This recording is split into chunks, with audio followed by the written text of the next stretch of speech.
जय good morning everyone. स्वागत है दोस्तों आप सभी का हमारी इस फाइनल फाइनेंशियल रिपोर्टिंग की फास्टर बैच में, which is one batch which will cover whole of your FR. Whole means whole of your FR in an attempted somewhere around 45 odd lectures. आज हमारा सबसे पहला लेक्चर है जिसमें फर्स्ट पार्ट में we just first take an introduction about the subject कि कैसे इस सब्जेक्ट को हम इस बैच में कवर करेंगे। उससे पहले दोस्तों आप सभी का बहुत बहुत welcome. Thank you for sharing all of you from where you are and which is your attempt looks in fact all looks good to me. We've already done a small testing of the audio video and I think we are all good to go. You have any issues in the audio video, please shoot in the chat box. Otherwise let's get going with our batch of FR faster. आवाज वगैरह ठीक है, एक बार सब वापस से confirm कर दीजिएगा and let's get going. Faster की बैच का हमारा सबसे पहले आप ऑब्जेक्टिव समझ लीजिए। ऐसा नहीं है कि ये एक एबीसी फोकस्ड या ए और बी कैटेगरी के इंपॉर्टेंट टॉपिक्स कवर करने वाली बैच है। ऐसा भी नहीं है कि इस बैच को वही स्टूडेंट कर सकते हैं जो पहले एफआर पढ़ चुके हैं। This is a batch which will cover each and everything which is there in your syllabus. Obviously we will give more time to more important topics, less time to less important topics. However, the basic difference between the regular and the fast track batch is number one कि regular batches में we do hand noting. In fact हम खुद notes बनाते हैं, copy बनाते हैं। यहाँ पे we will basically be referring to the notes which we have already made and provided to you in the form of the Brahmastra book. I touch upon that in terms of कि उस book को कैसे refer करना है। These are faculty notes, आप यू समझ लीजिए। सेकेंड, यहाँ पे क्वेश्चन आंसर्स की प्रैक्टिस क्लास में लिमिटेड होती है, अनलाइक रेगुलर बैच जहाँ पे ऑलमोस्ट हम सारे unique questions whether of the study material, RTP, MTP, past exam and even some other questions class में सॉल्व करते हैं। अच्छी बात यह है कि आपकी जो किताबें रेगुलर और फास्टर बैचेस की होती है वो सेम होती है, इंक्लूडिंग द क्वेश्चन बैंक, ताकि आप किसी भी चीज को मिस आउट ना करें। You use the same set of question banks in both the things. Only thing is कि यहाँ पे आपको होमवर्क ज्यादा करना पड़ेगा। रेगुलर बैच में ऑलमोस्ट सारे क्वेश्चन होमवर्क के भी अगले दिन क्लास में डिस्कस किए जाते हैं, वो चीज यहाँ पर नहीं होगी। प्लस डेफिनेटली थोड़ी सी स्पीड रेगुलर के कंपैरिजन में ज्यादा होगी।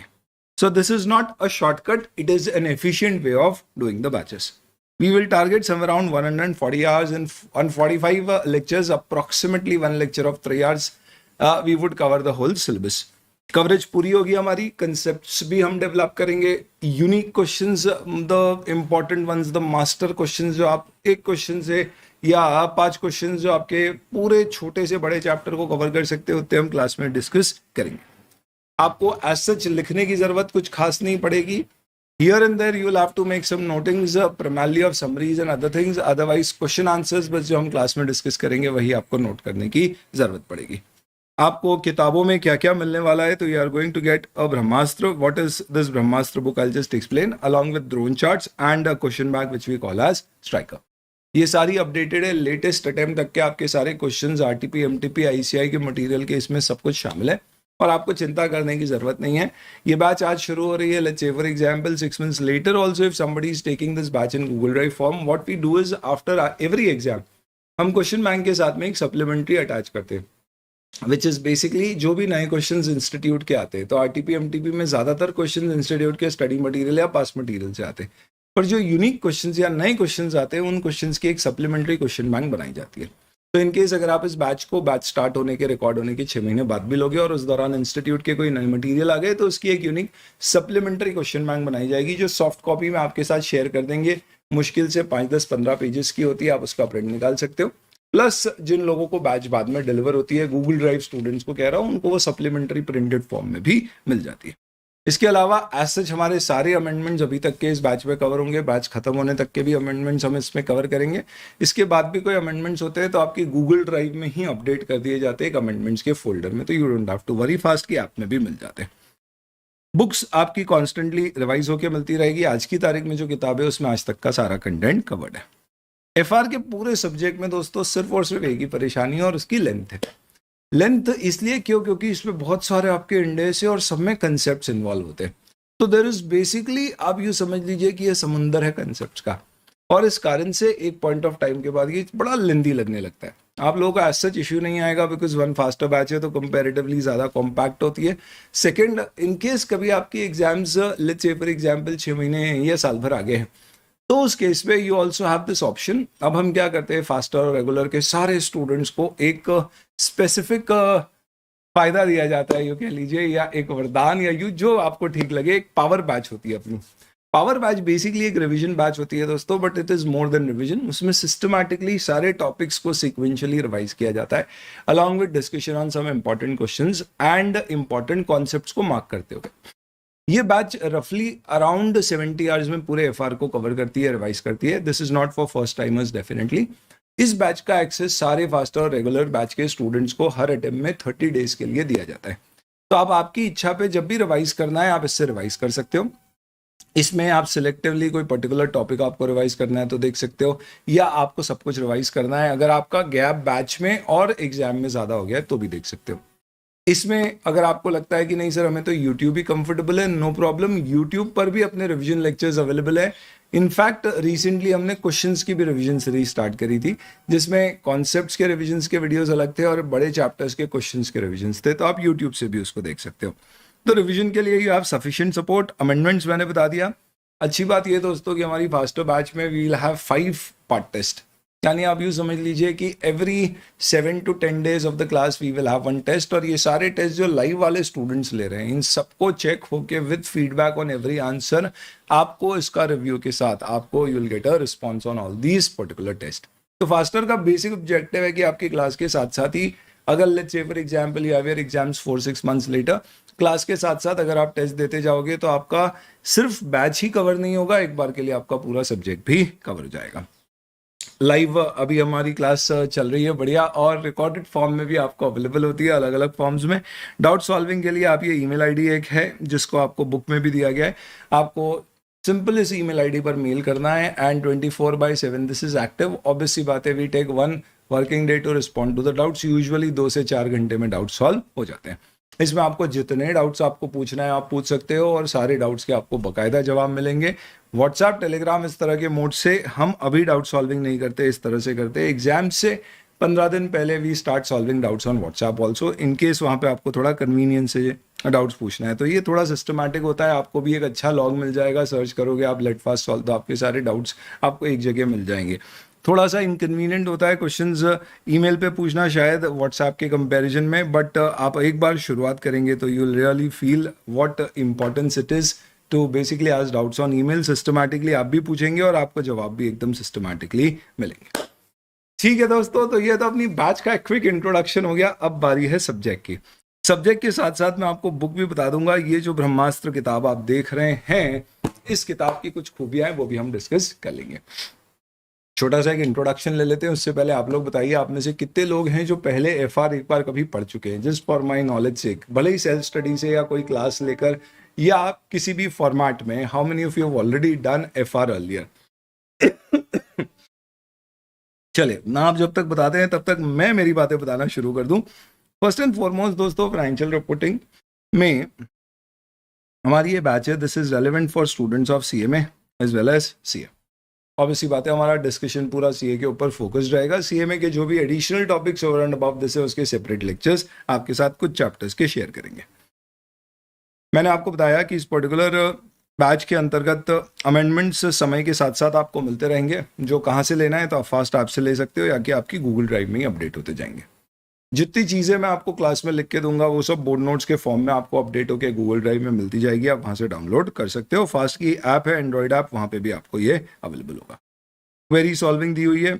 इसके अलावा अगर आपको क्वेरी में सिर्फ कौन से क्वेरीज आप इस ईमेल आईडी पे डालेंगे which are relating to the subjects, इसके अलावा आपको कोई टेक्निकल इश्यूज वगैरह आते हैं तो ये उसके ईमेल आईडीज आपको या फ़ोन नंबर्स दिए गए। अब आ जाते हैं अपन एफआर के अपने सिलेबस पे।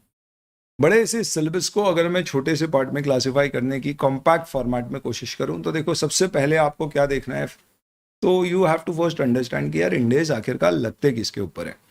That is something which is termed as the road map. तो रोड मैप में अपन डिस्कस करते हैं which are the companies who have to follow इंडेज।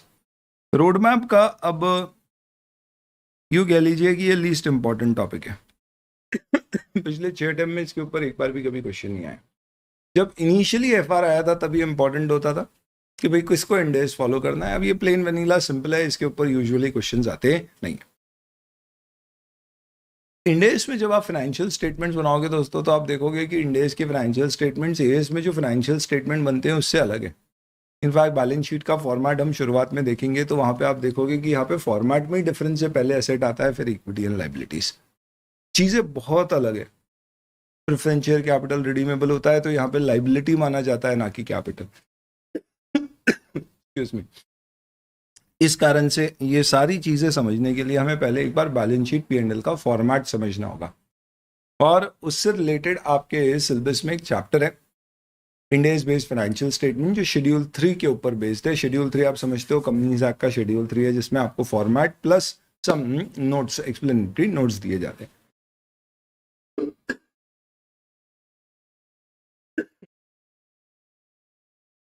चलिए, that is something which will start. In fact सबसे पहला टॉपिक हमारा जो डिस्कशन का होगा before after we complete our introduction part is going to be schedule 3। आपको इसे बहुत शिद्दत से देखना है दो उद्देश्य से। ये आपका बेस बनाएगा जिससे आप एएस वाले अपने मोड से आप इंडेस वाले मोड पे आ पाओगे। आपको इस स्टेज पे ही समझ में आने लगेगा धीरे धीरे कि एएस और इंडेस में क्या सब्सटैंशियल डिफरेंसेस हैं। साथ ही साथ में आप हर चैप्टर को रिलेट कर पाओगे कि अच्छा ये जो मैंने पढ़ा है इसको बैलेंस शीट में फाइनली मैं प्रेजेंट करूंगा तो कैसे जाएगा। एफआर पढ़ते समय हमारा दिमाग थोड़ा सा साइंस वाले बच्चों जैसा हो जाता है। क्यों? क्योंकि एफआर यानी अकाउंट्स यानी cause and effect relationship. Double entry कुछ नहीं है, it is a cause and effect that every transaction और event would have a debit and a credit. उसका अल्टीमेटली इंपैक्ट मेरे P&L बैलेंस शीट में कहीं ना कहीं जाएगा। कई बार ऐसा भी होता है कि जब अपने को वो इम्पैक्ट समझ में आने लगता है तो हमारा कॉन्फिडेंस और अंडरस्टैंडिंग लेवल बेहतर होने लगते हैं। इसके लिए हम शुरुआत ही करेंगे शेड्यूल 3 और इंडेस 1, जिसके अंतर्गत बताया गया है कि फाइनेंशियल स्टेटमेंट्स कैसे बनते हैं इंडेस के अंतर्गत। एग्जाम में इससे रिलेटेड क्वेश्चंस भी आते हैं। This is not one of those topics जिस पे हर बार क्वेश्चंस आते हैं, बट आप ये कह सकते हो कि every 2 out of 3 attempts or 1 out of 2 attempts you will usually find a question on schedule 3 specifically. So in that particular sense, this is one topic which is important both from understanding point of view और exam point of view. इसी का connected part होता है इंडेस 1, and then there is a conceptual framework on financial statement जिसमें major amendments हुए थे आज से कुछ 1 साल पहले, जिस कारण से अभी कुछ इस अटेम्प्ट तक के लिए ये इंपॉर्टेंट है, अदरवाइज ये एक थ्योरी टॉपिक है। ये सब आपके इंट्रोडक्टरी नेचर के टॉपिक्स हो गए। इसके बाद में लेंदी चैप्टर्स की अगर मैं बात करूं, जैसे कि आप इंटरमीडिएट में पढ़ते थे तो consolidated financial statement amalgamations were the lengthier chapter. Then you had lot of accounting standards, फिर छोटे छोटे दूसरे चैप्टर्स होते थे जैसे ईसॉप्स, बायबैक। सिमिलरली फाइनल का सिलेबस भी वैसे ही है। लेंदी चैप्टर्स में अगर आप देखोगे तो सबसे इंपॉर्टेंट, क्रिटिकल और सबसे डिफरेंट चैप्टर जो आपने अभी तक इंटरमीडिएट में पढ़ा होगा उससे अगर है तो वो फाइनेंशियल इंस्ट्रूमेंट है। तो हमारा जो सीक्वेंस होगा वो क्या होगा? Excuse me. चलिए, उम्र का तगाजा है, दिखने लग गई है। Anyways, I got some throat infection, that is why ये starting from today and not yesterday, but nevertheless सबसे पहला हमारा सीक्वेंस में हम शेड्यूल 3 और इंडेस 1 पढ़ेंगे। Then we will start with financial instruments. Financial instruments का एग्जाम में 15 to 20 मार्क्स का वेटेज होता है। ये जो टॉपिक्स मैंने ऊपर आपको लिखे, इन सब का मिला के आप यूँ समझ लीजिए कभी इस पर नहीं भी आता है क्वेश्चन, और अगर आ गए तो मल्टीपल क्वेश्चन होके 15 मार्क तक के भी आ सकते हैं। फाइनेंशियल इंस्ट्रूमेंट एक मैंडेटरी टॉपिक है जिसके ऊपर क्वेश्चन हर एग्जाम में आपको मिलेगा ही मिलेगा। It's a very lengthy discussion. We would take somewhere around 7 to 8 lectures to cover financial instruments in our fast track batch, and ये बेस है। आप यूँ समझ लीजिए कि out of all the Indies which we have, a lot of Indies have reference to financial instruments chapter। why जब अपन पढ़ेंगे तब डिस्कस करेंगे। इसके बाद में next we are going to discuss consolidation and business combination. ये क्या है? बेसिकली होल्डिंग सब्सिडरी वाला, जिसका एसेंशियली मतलब है कि होल्डिंग और सब्सिडी के फाइनेंशियल स्टेटमेंट कंसोलिडेट करके कैसे करते हैं, या अगर ए लिमिटेड ने बी लिमिटेड को एब्जॉर्ब कर लिया, एक्वायर कर लिया, तो जो अमलगमेशन होता है उसकी अकाउंटिंग इंडेस में कैसे होती है। ये दोनों में भी हमेशा आपको एग्जाम में क्वेश्चन मिलेगा ही मिलेगा। इसका भी वेटेज 15 to 20 मार्क्स का होता है। We would take some around 10 odd lectures to cover up both these topics. This is even lengthier than financial instruments, plus इसमें आपके कॉम्प्रिहेंसिव क्वेश्चंस आते हैं 15-15 मार्क के लेंदी वाले. Once we are done with this, then we will come to share based payment, which is going to be our next topic. ये जो आप ESOP accounting करते थे, ये उसका एक विस्तृत रूप है. इसके ऊपर कभी क्वेश्चन आता है, कई बार नहीं भी आता है. 0 to 10 मार्क्स का इसका वेटेज है. यूजुअली आप देखेंगे 6 में से 4 अटेम्प्ट में इसके ऊपर क्वेश्चन आएगा, 3 में से 2 अटेम्प्ट पे आएगा. तो इंपॉर्टेंट टॉपिक माना जाएगा. ये सब दोस्तों लेंदी टॉपिक्स है, इन सब में काफ़ी टाइम लगेगा. इसके अलावा बाकी सारे टॉपिक्स आपके इंडिविजुअल इंडेस हैं, जैसे कि आप इंडेस 2, इंडेस 7, इन्वेंट्रीज, कैश फ्लो स्टेटमेंट, छोटे छोटे टॉपिक्स हैं. ये जितने भी अदर इंडेस हैं, इनमें 2 इंडेस अपने आप में बहुत ज़्यादा इंपॉर्टेंट है, 115 और 116. ये रेवेन्यू पे और ये लीजेस पे. 115 का वेटेज एग्जाम में इसके ऊपर क्वेश्चन आता ही आता है. इसका अपने आप में वेटेज 6 मार्क्स से लेके 15 मार्क तक का आ जाता है. इतना ज़्यादा फोकस इंस्टीट्यूट इस पे करता है.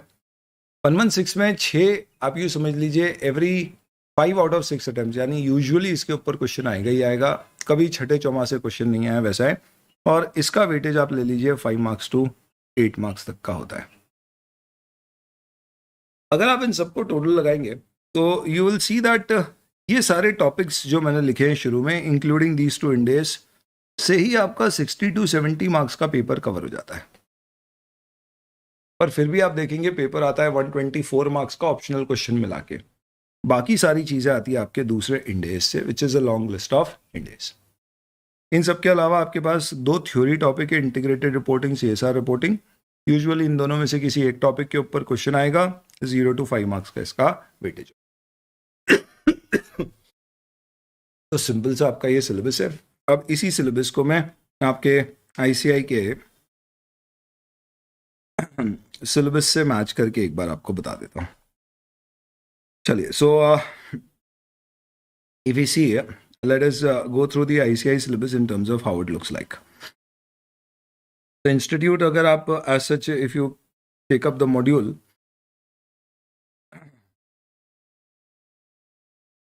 ICI का मॉड्यूल मैं ओपन करके आपको बता देता हूँ उसके अंदर क्या क्या आपके कंटेंट रहते हैं और उन टॉपिक्स को हमने यहाँ पे कैसे कवर करना है. सीक्वेंस ICI का और हमारा डेफिनेटली काफ़ी अलग होगा, for the simple reason that हम एक कंसेप्चुअल सीक्वेंस फॉलो करेंगे जिसमें we will start from the first step, which is going to help you basically to build further on the other topics.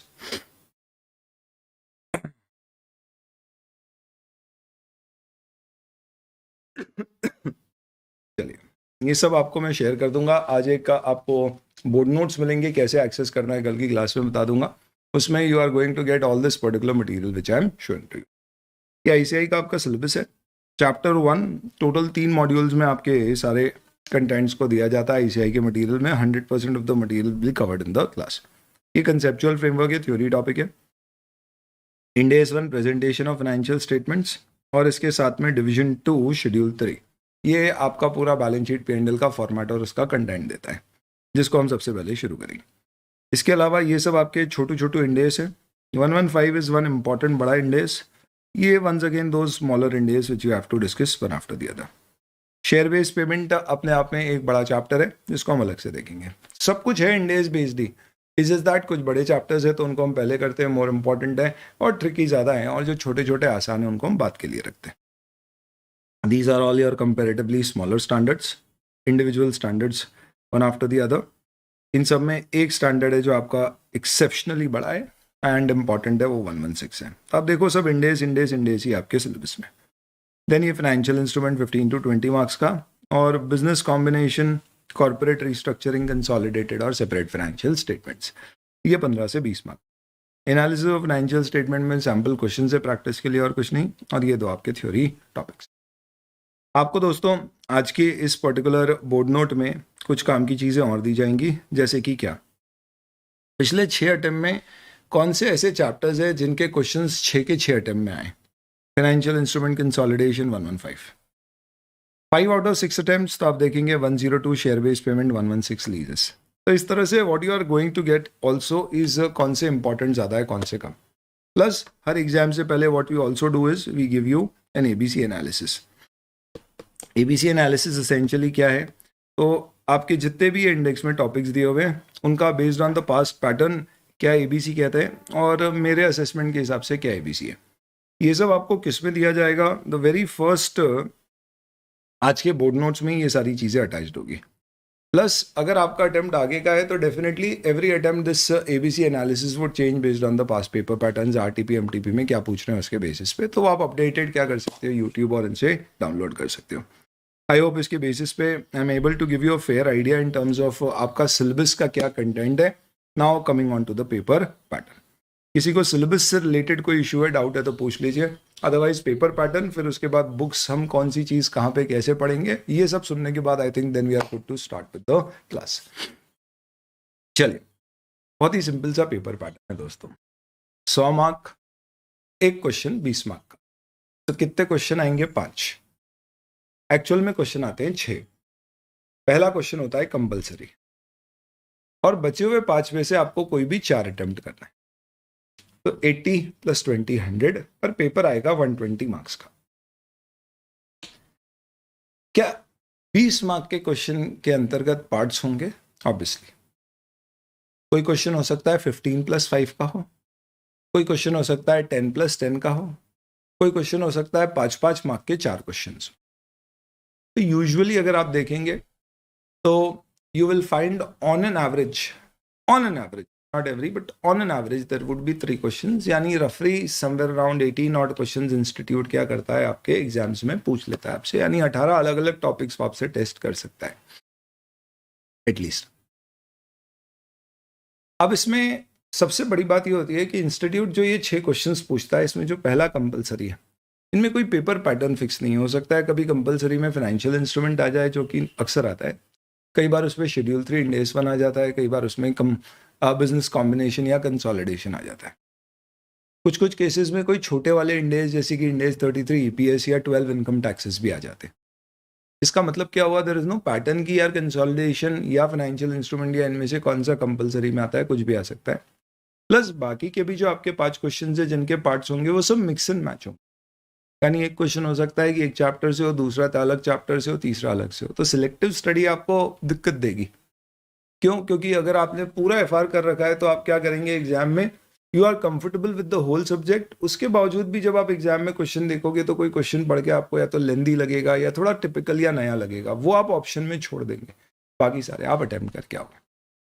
तो इस तरह से आपका ये पेपर पैटर्न है, बहुत ही सिंपल सा, और हमें पूरी कवरेज रखना चाहिए ताकि हम अच्छे से क्या कर सके, एग्जाम में सारे क्वेश्चंस अटेम्प्ट करने की स्थिति में हो, और फिर उसमें से जो लेंदी या थोड़ा डिफरेंट या डिफिकल्ट है उसे छोड़ के फिर हम पेपर पैटर्न प्रॉपर से अटेंड कर पाए। अपनी ये जो बैच होगी दोस्तों, ध्यान रखना, पेपर ईजी है या डिफिकल्ट, हर तरह के पेपर को आप स्ट्रांगली सॉल्व कर पाओगे, do not worry about that. क्यों ऐसा कह रहा हूँ मैं, अब उसको समझिए दोस्तों। इंड AS के लिए, स्टूडेंट्स के लिए क्या मटेरियल होता है, तो इंस्टीट्यूट आपको एक तो स्टडी मटेरियल देता है, MTP और RTP होती है। इन सब के अलावा आप ये कह सकते हो कि भाई पास्ट एग्जाम के क्वेश्चंस हमारे लिए एक रेफरेंस बेस बन सकते हैं। मेंबर्स और दूसरों के लिए इंस्टीट्यूट एक तो कंपेडियम ऑफ इंड AS निकालता है, which is nothing but the bare Ind AS, यानी कि जो आपके बेयर इंड AS होते हैं उन सारे के सारे बेयर इंड AS को इंस्टीट्यूट इस तरह के 2 किताबों में यूं ऐसे पब्लिश करके आपको दे देता है। कुछ भी नहीं है, ये जो एक्चुअल आपके इंड AS का टेक्स्ट है वो है। इसके अलावा वो एजुकेशन मटेरियल और क्लैरिफिकेशन बुलेटिन्स निकालता है अलग अलग समय पे, इनके ऊपर और विस्तार में कुछ प्रैक्टिस क्वेश्चंस या FAQs या जो इंडस्ट्री में किसी को डाउट आया उनके ऊपर आंसर्स निकालता है। International accounting standard board IFRS का क्या इससे रिलेशन है वो भी मैं समझाऊंगा अभी आपको, तो उनका ये कुछ मटेरियल होता है। फास्ट के मटेरियल में हम क्या कवर करते हैं, तो क्वेश्चन बैंक की अगर मैं बात करूं तो question bank would cover ICI study material, RTP MTP, ये सारे क्वेश्चंस कवर करेंगे। प्लस साथ ही साथ में we will also cover obviously the past exam questions. इसके अलावा एजुकेशन मटेरियल, IFRS, ACCA या कोई additional questions from the old syllabus, पुराने सिलेबस के प्रैक्टिस मैनुअल के कुछ क्वेश्चंस, प्लस पास्ट एग्जाम के सारे आपके questions redrafted, amended as in कोई चेंजेस हुए तो उसके बेसिस पे, प्लस कॉन्सेप्ट बिल्डर, ये सब चीज़ें आती हैं। ऑब्वियसली बात है कि हमारे फास्ट के मटेरियल में 80% कंटेंट जो होता है that is basically from the ICI material. इसके अलावा 10% हमारे कॉन्सेप्ट बिल्डर्स होते हैं। ये छोटे छोटे क्वेश्चंस है जो आपको बहुत स्ट्रांग, इसको बच्चे फाउंडेशन बिल्डर्स कहते हैं। इससे आपको डेवलप होगी अंडरस्टैंडिंग, एग्जाम से पहले रिवाइज करने की जरूरत नहीं है, सिर्फ अंडरस्टैंडिंग डेवलप करने के, छोटे छोटे क्वेश्चंस क्लास में सॉल्व करने के। और बाकी 10% additional basically from the old syllabus redrafted question या FRS या ACC है, पर्टिकुलरली वो एरिया या टॉपिक्स में जहाँ पे इंस्टीट्यूट के मटेरियल में नंबर ऑफ क्वेश्चंस कम है, ये सब हम कवर करते हैं। तो इसके बाहर पेपर आपका पैटर्न आए चांसेस बहुत कम है। कई बार ऐसा देखा है दोस्तों कि मैंने इंस्टीट्यूट के एजुकेशन मटेरियल या क्लैरिफिकेशन बुलेटिन के कुछ क्वेश्चन अपने मटेरियल में ऐड कर रखे, हार्डली 10% है। यानी टोटल अगर हम 1200 क्वेश्चन की क्वेश्चन बैंक लेंगे तो मुश्किल से 120 या 100 क्वेश्चन होंगे जो दूसरे होंगे मैक्सिमम। वो क्वेश्चन ही आगे जाके MTP या RTP में आ जाते हैं। तो इंस्टीट्यूट भी नए क्वेश्चन कहाँ से लाता है, बेसिकली जो मेंबर्स का मटेरियल का सोर्स है वहां से लेके आता है। तो आप देखोगे कि वो ऑलरेडी हमारी क्वेश्चन बैंक में था। तो इस तरह से our coverage is going to be pretty sufficient in terms of the material and the content. अब अपन देखते हैं बुक्स हमें क्या मिलेगी। तो ये जो एक किताब आप देख रहे हो दोस्तों, this is basically what we call as Brahmastra. और इस बार अब हमने क्या किया है, we basically created Brahmastra for the whole course. मतलब अब क्या होगा देखिए,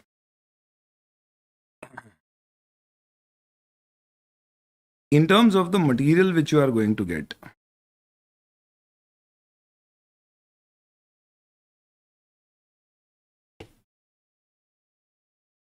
one, you are going to get a Brahmastra, जिसको अब हम 2 वॉल्यूम में आपके साथ शेयर करेंगे। ईच वॉल्यूम वुड बी रफली अराउंड 300 पेजेस। और वॉल्यूम 1 में आपके सारे मेजर टॉपिक्स आएंगे। And when I say major topics, इसका मतलब क्या हो गया, जो लेंथियर टॉपिक्स है। Schedule 3 in days 1, it will also have the road map just for the sake of because introductory topic है। Financial instrument consolidation, business combination and share based payment. और आपके जितने भी अदर इंडेज हैं, including 115, 116, integrated reporting, corporate social responsibility theory topic and all the smaller इंडेज, ये सब कुछ volume 2 में आएंगे। आज से पहले तक हम वॉल्यूम 2 शेयर नहीं करते थे। उसकी बजाय what we used to do is, we used to instead of this we were sharing drone charts, जिसे हम इंडेज ड्रोन चार्ट्स कहते थे। अब इसके पीछे लॉजिक समझना क्या होता है। आप खुद सोचो क्या होता है, जैसे इन्वेंट्रीज है, कैश फ्लो स्टेटमेंट है, आपने ये इसमें भी देखे। इनको आप पहले एक बार पढ़ते हो, पर बाद में फिर आप इतना डिटेल में देखने की जरूरत नहीं है, क्योंकि उनमें से क्वेश्चंस एज सच देखा जाए तो सिलेक्टिव टॉपिक से आते।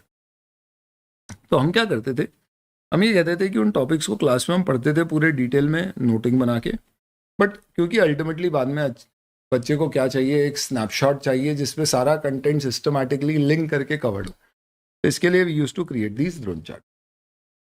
ये ड्रोन चार्ट अपने आप में A3 साइज के ऐसे बड़े पेपर में इस तरह के में आते हैं। और इसका फायदा बेसिकली ये है कि आप 2 से 4 पेजेस में इनफैक्ट हर इंडेक्स कवर कर सकते हो। ये रिवीजन के लिए बहुत सॉलिड है, और क्योंकि FR इतना लेंदी और ये टॉपिक्स कंपैरेटिवली लेस इंपॉर्टेंट होते हैं, तो ये अपने आप में एक सफिशिएंट मटेरियल है to cover these topics.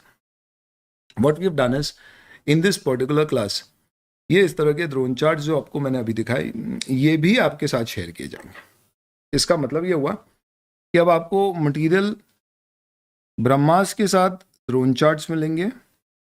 Brahmastra is going to be for the full course and drone charts are going to be basically for all the non-major topics or other indices what we call including 115 and 116, क्योंकि वो लेंदी topic है, आप summarise करना चाहोगे तो वहां से देख सकते हो। हमें किससे पढ़ना है, बहुत अच्छा क्वेश्चन। इस बार हमने एक ऐसा सिंपल लॉजिक बनाया, जो चीज से आप क्लास में पढ़ोगे उसी चीज को आपको एग्जाम से 1 दिन 2 दिन 5 दिन पहले तक पढ़ना है। यानी आप शुरू से लेकर आखिरी तक सिर्फ और सिर्फ ब्रह्मास्त्र पे रिलाई कर सकते हो, और सिर्फ इससे आप अपने पूरे सिलेबस को कवर कर सकते हो, obviously added with the question bank. तो हमें जो किताबें दी जाती है उसमें एक ब्रह्मास्त्र हो गया, एक ड्रोन चार्ट हो गया, and then you have the question bank, जिसे अपन लोग स्ट्राइकर कहते हैं। स्ट्राइकर आपको वॉल्यूम 1 और वॉल्यूम 2 में मिलती है। वॉल्यूम 1 मेजर टॉपिक्स की होती है, और वॉल्यूम 2 में आपके बाकी सारे टॉपिक्स कवर हो जाते हैं, वही ऑल दी अदर इंडेस। ये रेगुलर और फास्ट ट्रैक की सेम है। इफेक्टिवली आपको सिर्फ और सिर्फ ब्रह्मास्त्र देखने की ज़रूरत है, और इम्पॉर्टेंट क्वेश्चन जिसकी मैं मार्किंग दूंगा एग्जाम से कुछ महीने पहले, we give you super 100 questions and एक सुपर 400 क्वेश्चन बैंक, जो मोस्ट इंपॉर्टेंट क्वेश्चन हैं। पिछले 3 अटेम्प्ट में सुपर 400 जिसे FR पावर की क्वेश्चन बैंक कहते हैं, उससे आप देखोगे तो 90% प्लस पेपर आए, और जो सुपर 100 होती है उससे 60% प्लस पेपर आता है। तो वो most important list of questions है। आपको इसी क्वेश्चन बैंक के क्वेश्चन नंबर्स भी दे देंगे कि ये वाले इंपॉर्टेंट क्वेश्चंस होते हैं। इनफैक्ट अगर आप स्ट्राइकर देखेंगे, which is basically the question bank which I am referring to, इसका वर्जन चेंज होते रहता है, आप उसको इग्नोर करिए। तो यहाँ पे क्या होगा, you will find that this everything is there in these 2 parts, जिसमें सब कुछ आपको सिस्टमैटिकली क्लासीफाई करके क्वेश्चंस बना के दे दिए जाते हैं। प्लस एक अच्छी चीज़ ये है कि हर क्वेश्चन के सामने उसका रेफरेंस भी दिया हुआ है कि वो स्टडी मटेरियल का है या पास्ट एग्जाम का है या RTP का है, MTP का है, क्लैरिफिकेशन बुलेटिन है, FRS है, इंस्टीट्यूट के फ्रीक्वेंटली आज क्वेश्चन है, या मैंने कोई एडिशनल क्वेश्चन दिया है, या कॉन्सेप्ट बिल्डर है। 90% आपका जो पेपर होता है या 80% ये जो है वो सब ICAI मटेरियल के होते हैं। थोड़े बहुत क्वेश्चंस हो सकता है कुछ अलग कंटेंट से आपको पूछे, इनफैक्ट डिस्कस इस पर्टिकुलर क्वेश्चन बैंक में कवर करके दिए जाएंगे।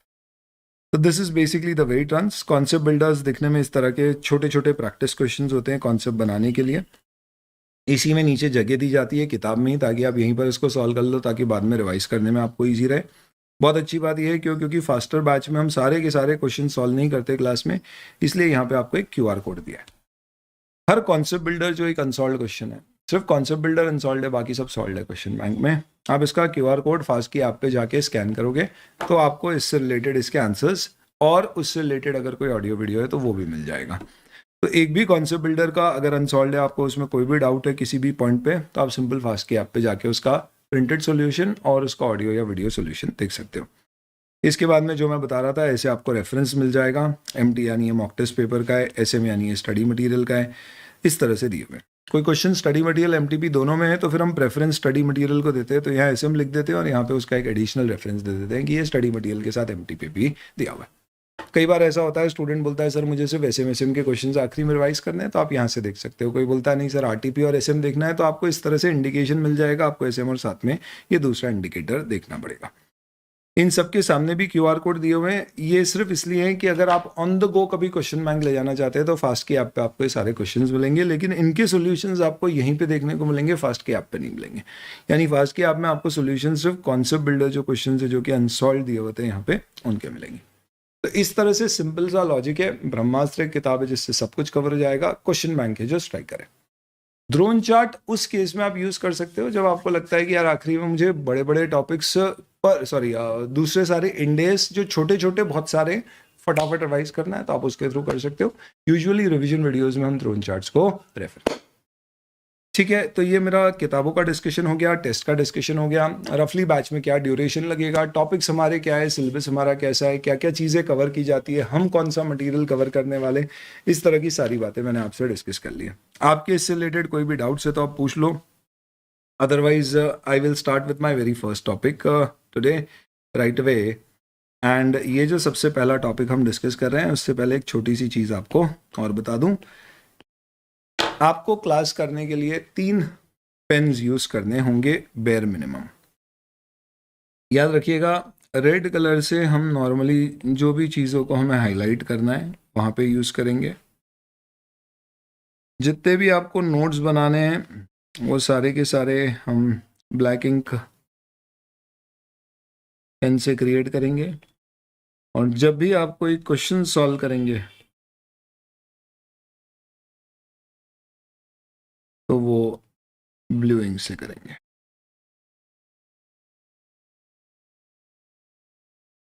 ज़्यादातर हमें क्वेश्चन सॉल्व करने पे ही समय लगाना पड़ेगा, एक्सेप्ट थोड़ी बहुत नोटिंग इधर उधर जो हम करेंगे, क्योंकि बाकी सब चीज़ें हम ब्रह्मास्त्र से रेफर करने वाले। इससे फ़ायदा ये होगा कि बाद में जब आप कॉपी रेफर करोगे तो आपको क्लियरली पता है कि कहाँ पे आपकी नोटिंग है और कहाँ पे आपके क्वेश्चंस हैं। तो कृपा करके आप प्लीज़ क्या ध्यान रखेंगे कि ये 3 बेसिक कलर पेन्स हैं जो आपको यूज़ करना है, and you should arrange these pens. इसके अलावा you are going to use this pink colour for any other और any kind of an additional noting. चलिए सर, कलर तो दिख ही रहा है, तो फिर आप क्यों लिख रहे हो पिंक ब्लू ब्लैक रेड? बड़ी सही बात बोली। अब दिक्कत ये होती है कई बार ये जो मैं देता हूँ बच्चे इसके प्रिंट निकाल लेते हैं। कलर्ड प्रिंट निकालोगे तो ठीक है, ब्लैक एंड व्हाइट प्रिंट निकालोगे तो फिर दिक्कत होती है कि ये कलर कोडिंग वहाँ काम नहीं आती, तो वो सोच के ये सब करना पड़ता है। ठीक है, कोई खास बड़ी बात नहीं है। इसी के साथ अब अपन अपना पहला डिस्कशन शुरू करते हैं, और सबसे पहला डिस्कशन हमारा क्या है? We are going to first talk about fundamentals to Ind AS. ध्यान रखना दोस्तों, ये फंडामेंटल्स टू इंडेस अपने आप में is just an introductory topic for concept building.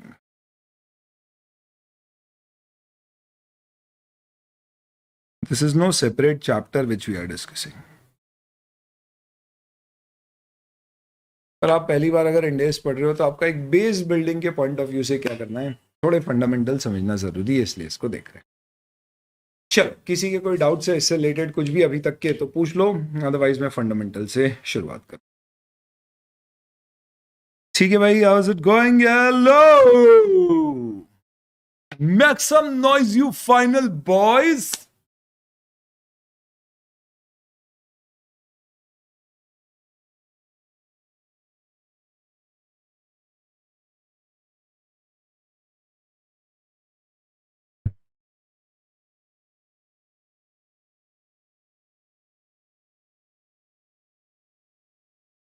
चले जी, करे। Hello hello hello hello hello.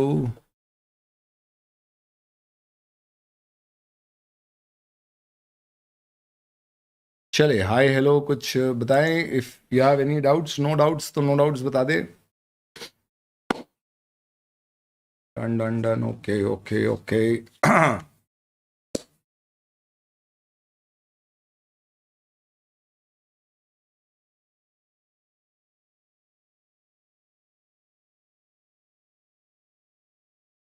चलिए एक बार मैं भी ऐप पे चेक कर लूँ, एवरीथिंग मूविंग फाइन। हेलो जी, good to go sir, all well.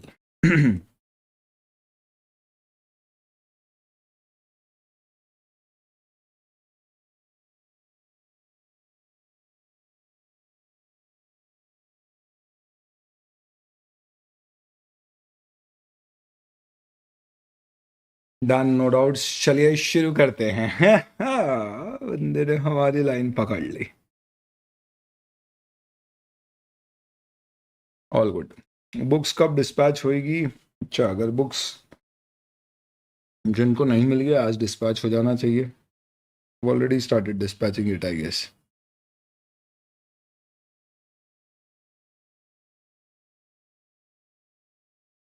चलिए भाई, ठीक ही दिख रहा है सब कुछ, ओके।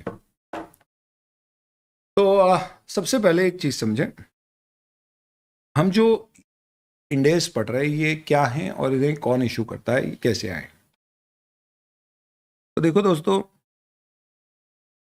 इंडिया में आज की तारीख में अकाउंटिंग कैसे करना है उसके दो स्टैंडर्ड्स हैं। एक जिन्हें आप अकाउंटिंग स्टैंडर्ड कहते हो, और एक जिन्हें हम इंडेस कहते हैं। ध्यान रखना, अकाउंटिंग स्टैंडर्ड इशू करता है आईसीआई, जबकि Ind AS are actually issued by ministry of corporate affairs. ज्ञानवर्धक बातें लिखे नहीं लिखे कोई दिक्कत नहीं है, बेसिक अंडरस्टैंडिंग के लिए चाहिए, इसलिए 10 मिनट इस पे अपन देंगे। इंडेस किस पे लगते हैं? सबसे पहली चीज, they are only applicable on companies. Ministry of corporate affairs issue कर रहा है, आईसीआई ही बना के देता है एमसीए को और वो उसे इशू कर देता है। जबकि एएस के केस में आईसीआई उसे पब्लिश करता है और उसके बाद में एमसीए उन्हें नोटिफाई करता है। एलएलपी है, पार्टनरशिप फॉर्म है, इंडिविजुअल प्रोप्राइटरशिप, ये लोग चाह के भी इंडेस फॉलो नहीं कर सकते, इन्हें कंपल्सरली अकाउंटिंग स्टैंडर्ड फॉलो कर। सिर्फ कंपनीज को ही इंडेस फॉलो करने की परमिशन होती है, और कंपनीज में भी कुछ एक कैटेगरी हैं जिन्हें परमिट किया गया, जिसमें बैंक और insurance company are only allowed to follow AS. ये लोग चाह के भी इंडेस फॉलो नहीं कर सकते। इसके अलावा जितनी भी कंपनीज हैं आज की तारीख में अगर बात करें, including non banking financial companies, तो अगर आप लिस्टेड हैं या फिर आपकी 31 मार्च को नेटवर्थ 250 करोड़ रुपीस या उससे ज़्यादा है, तो आपको इंडेस फॉलो करना है। प्लस आपकी होल्डिंग, सब्सिडरी, जेवी, एसोसिएट, इन सबको भी इंडेस फॉलो करना पड़ेगा। हम टेक्निकलिटीज में नहीं जा रहे, ये रोड मैप में डिटेल में डिस्कशन था, अभी ब्रीफ में बता रहा हूँ ताकि आपको एक कॉन्टेक्स्ट रहे ध्यान में कि भैया किसे फॉलो करना। इसके अलावा अदर देन एनबीएफसीज,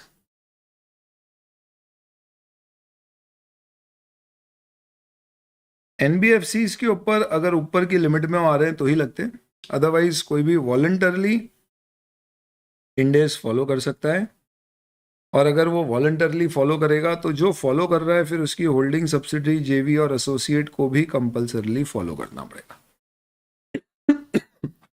इन सारी एंटिटीज को छोड़ के बाकी जितनी दूसरी एंटिटीज है, इंक्लूडिंग बैंक और इंश्योरेंस कंपनी, ये सब एएस फॉलो करती है।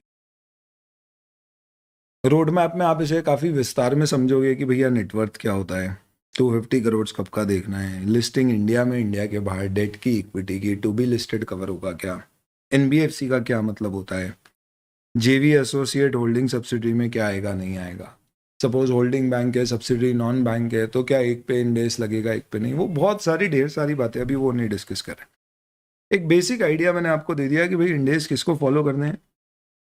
तो आज की तारीख में आप समझ लो कि सिर्फ कंपनीज है जो फॉलो करती है, उनमें लिस्टेड या नेटवर्थ का क्राइटेरिया है जिसके बेसिस पे फॉलो होते हैं। वॉलंटरली अगर कोई करना चाहे तो कर सकता है, करे जो भी, उसकी होल्डिंग, सब्सिडी, जेवी, एसोसिएट को भी करना होता है। ये लोग आज की तारीख में इंडेस फॉलो करते हैं। इंडेस में दोस्तों आने के दरवाजे खुले हैं, जाने के बंद। इनफैक्ट जाने के दरवाजे ही नहीं है, मतलब एक बार आपने इंडेस फॉलो करना शुरू कर दिया तो फिर आपको लाइफ लॉन्ग इंडेस ही फॉलो करना है, भले ही फिर आप अनलिस्ट हो जाओ या नेटवर्थ कम हो जाए। तो once you start following Indes, you will always continue to follow Indes. ये कहाँ पे बताया गया है टेक्निकली अगर अपन देखें तो there are something called as companies Indes Rules 2015, जिसके रूल्स के अंतर्गत रूल 4 में बताया जाता है कौन इंडेस फॉलो करेगा और बाकी सारी कंपनियां एस फॉलो करेगी, ऐसा उसी के रूल 3 में लिखा गया। ठीक है, अब अगली बात आती है कि भाई इंडेस इंडिया में इशू एमसीए करता है, ऑब्वियसली बात है आईसीआई उसे बना के देता है। तो इंडेस टोटल संख्या में कितने हैं आज की तारीख में अगर आप देखेंगे तो we have Ind AS 1 to 41 and Ind AS 101 to 116। These are basically very much same, and very much same के कारण मैं सिमिलर लिख रहा हूं क्योंकि एग्जैक्टली सेम नहीं है। These are similar to IFRS। तो अब ये नंबरिंग ऐसी क्यों दी गई है? तो दोस्तों हुई कहानी ऐसी थी कि 1970s में यूरोप में ये लोगों ने सोचा था कि यार भाई ऐसे भी आप देखो बचपन से ही ब्रिटिशर्स का इंटरेस्ट बाहर ज्यादा रहा है, खुद तो छोटा सा देश है पर अलग अलग जगह पर जा जाके देशों के ऊपर उसने राज किया। तो वहां पे यूके में किसी ने सोचा कि यार हमारा इच्छा यूके से ज़्यादा बाहर पैसे लगाने की है, अब राज नहीं होता, अब तो फाइनेंशियल राज होता है, तो हम इन्वेस्ट करना चाहते हैं। प्रॉब्लम ये है कि हमको उनके फाइनेंशियल स्टेटमेंट पे कॉन्फिडेंस नहीं आता क्योंकि उनकी और हमारी पॉलिसी ही अलग अलग है। तो उन्होंने कहा कि यार अपन एटलीस्ट यूरोप लेवल पर ऐसा करते हैं कि एक जैसे स्टैंडर्ड्स फॉलो करें, यूनिफॉर्म स्टैंडर्ड। इसके साथ उन लोगों ने एक बोर्ड बनाई जिसे पहले कमिटी कहते थे, इंटरनेशनल अकाउंटिंग स्टैंडर्ड कमिटी। और उन्होंने कहा कि इस कमिटी की जितनी कंट्रीज मेंबर बनेंगी वहां सब जगह हम एक जैसे एस फॉलो करेंगे अकाउंटिंग स्टैंडर्ड्स, और उन्हें नाम दिया गया इंटरनेशनल अकाउंटिंग स्टैंडर्ड्स। 2002 में यूरोप के बाहर दूसरी कंट्रीज को भी जरूरत महसूस हुई ऐसा ही कुछ करने की, तो वो सब इंटरनेशनल अकाउंटिंग स्टैंडर्ड कमेटी का भाग बन गए और उसको एक ग्लोबल रूप देने के लिए नाम बदला, क्योंकि कोई भी बड़ी चीज करना है तो सबसे पहले नाम बदलते हैं। तो इंटरनेशनल अकाउंटिंग स्टैंडर्ड बोर्ड उसका नाम कर दिया।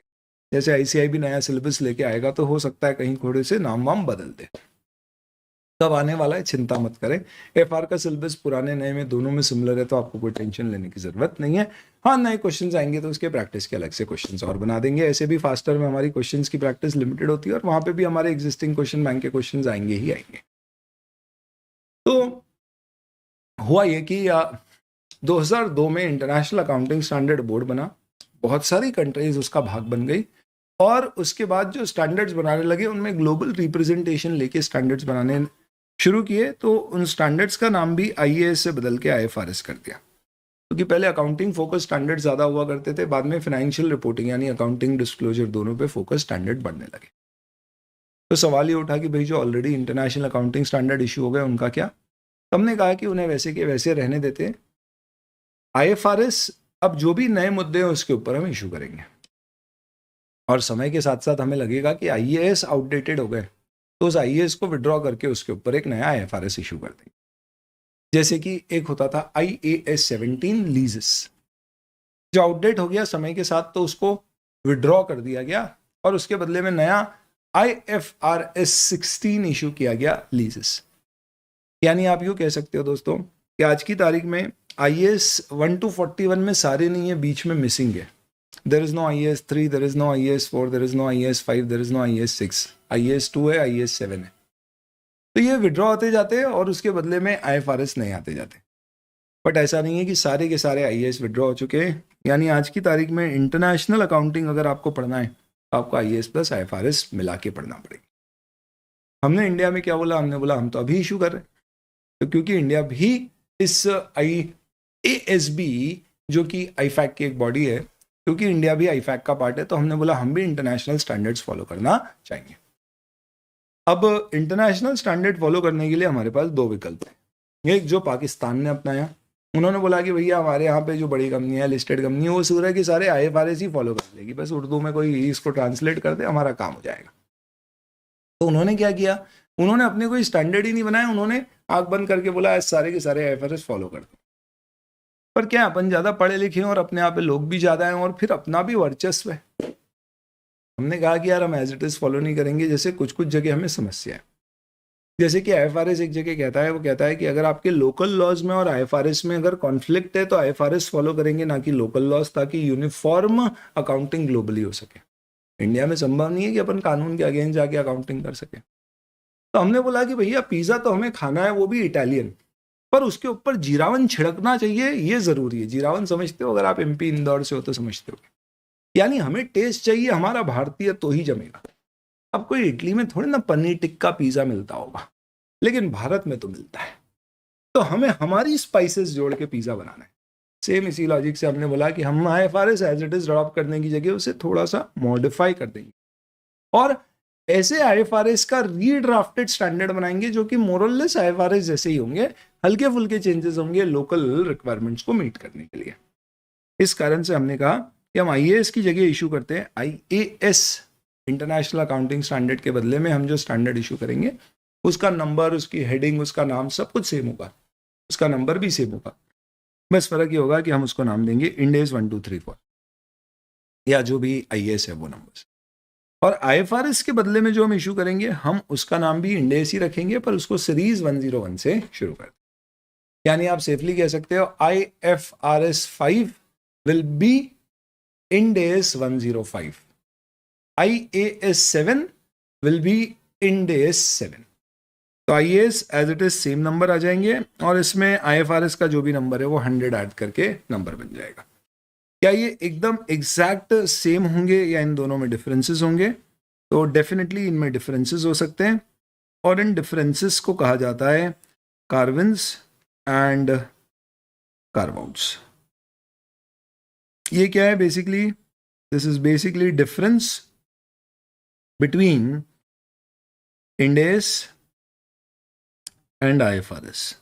आज की तारीख में जब IFRS बोलते हैं तो it includes IAS, international accounting standards.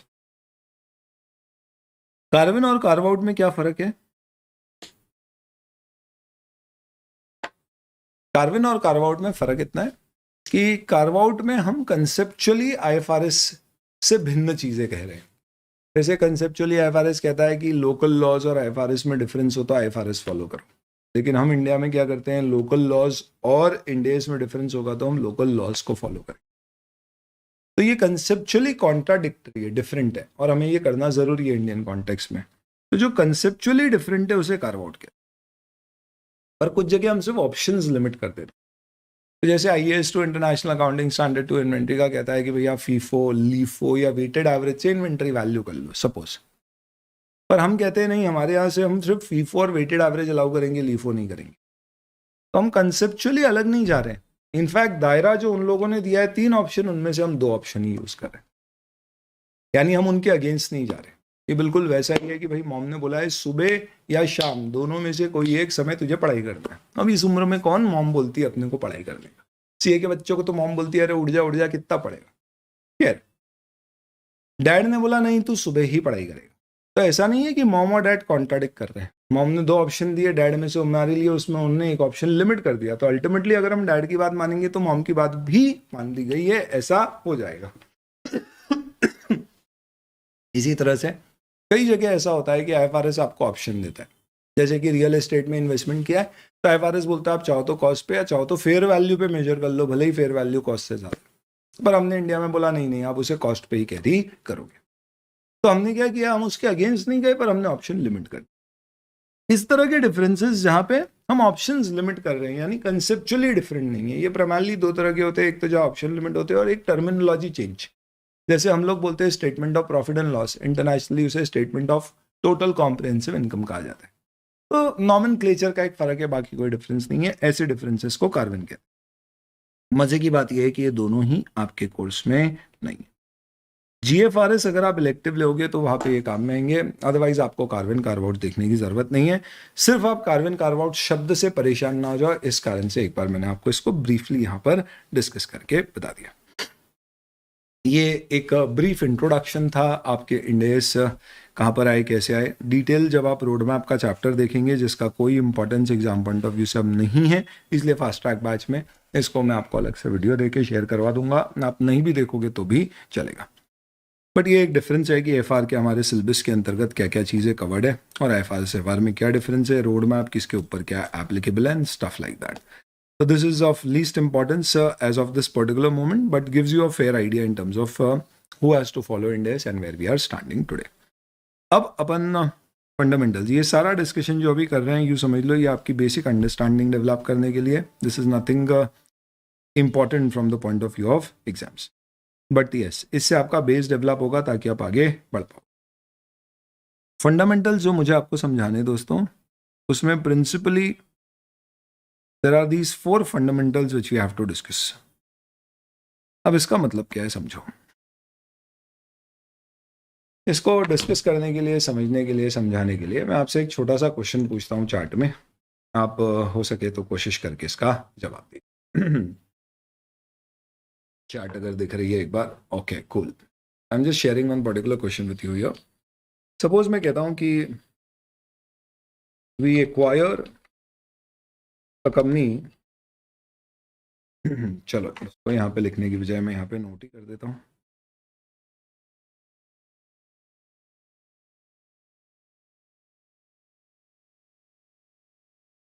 एक basic question, let's say A Limited acquires B Limited for 100 crores. B Limited has, let's say, land and plant and machine which are worth 60 crores each. भैया मैंने अच्छी जुगाड़ और negotiation करके company खरीदी तो थोड़ी सस्ते में आ गई। तो मैंने B Limited को एक्वायर किया है, जिसके पास 2 असेट है। एक लैंड है 60 करोड़ की, उसकी मार्केट वैल्यू है, अब प्लांट एंड मशीन है सेकेंड हैंड है, 60 करोड़ तक बिक सकती है। मेरा सवाल यह है कि A Limited की बुक्स में आप अकाउंटिंग क्या करोगे? पहला ऑप्शन है कि आप बोलो A Limited को 2 चीज़ें मिली है, लैंड और प्लांट एंड मशीन। भले ही आप जर्नल एंट्री में पहले बिजनेस परचेज लाओ और फिर उसके बाद ट्रांसफ़र करो, नेट एंट्री क्या होगी, ये 60-60 से रिकॉर्ड करेंगे। लेट्स से ये पूरा कंसिडरेशन हमने कैश में दिया है, 100 करोड़ कैश दे दी और 20 करोड़ हमने कैपिटल रिजर्व में डाल दिए।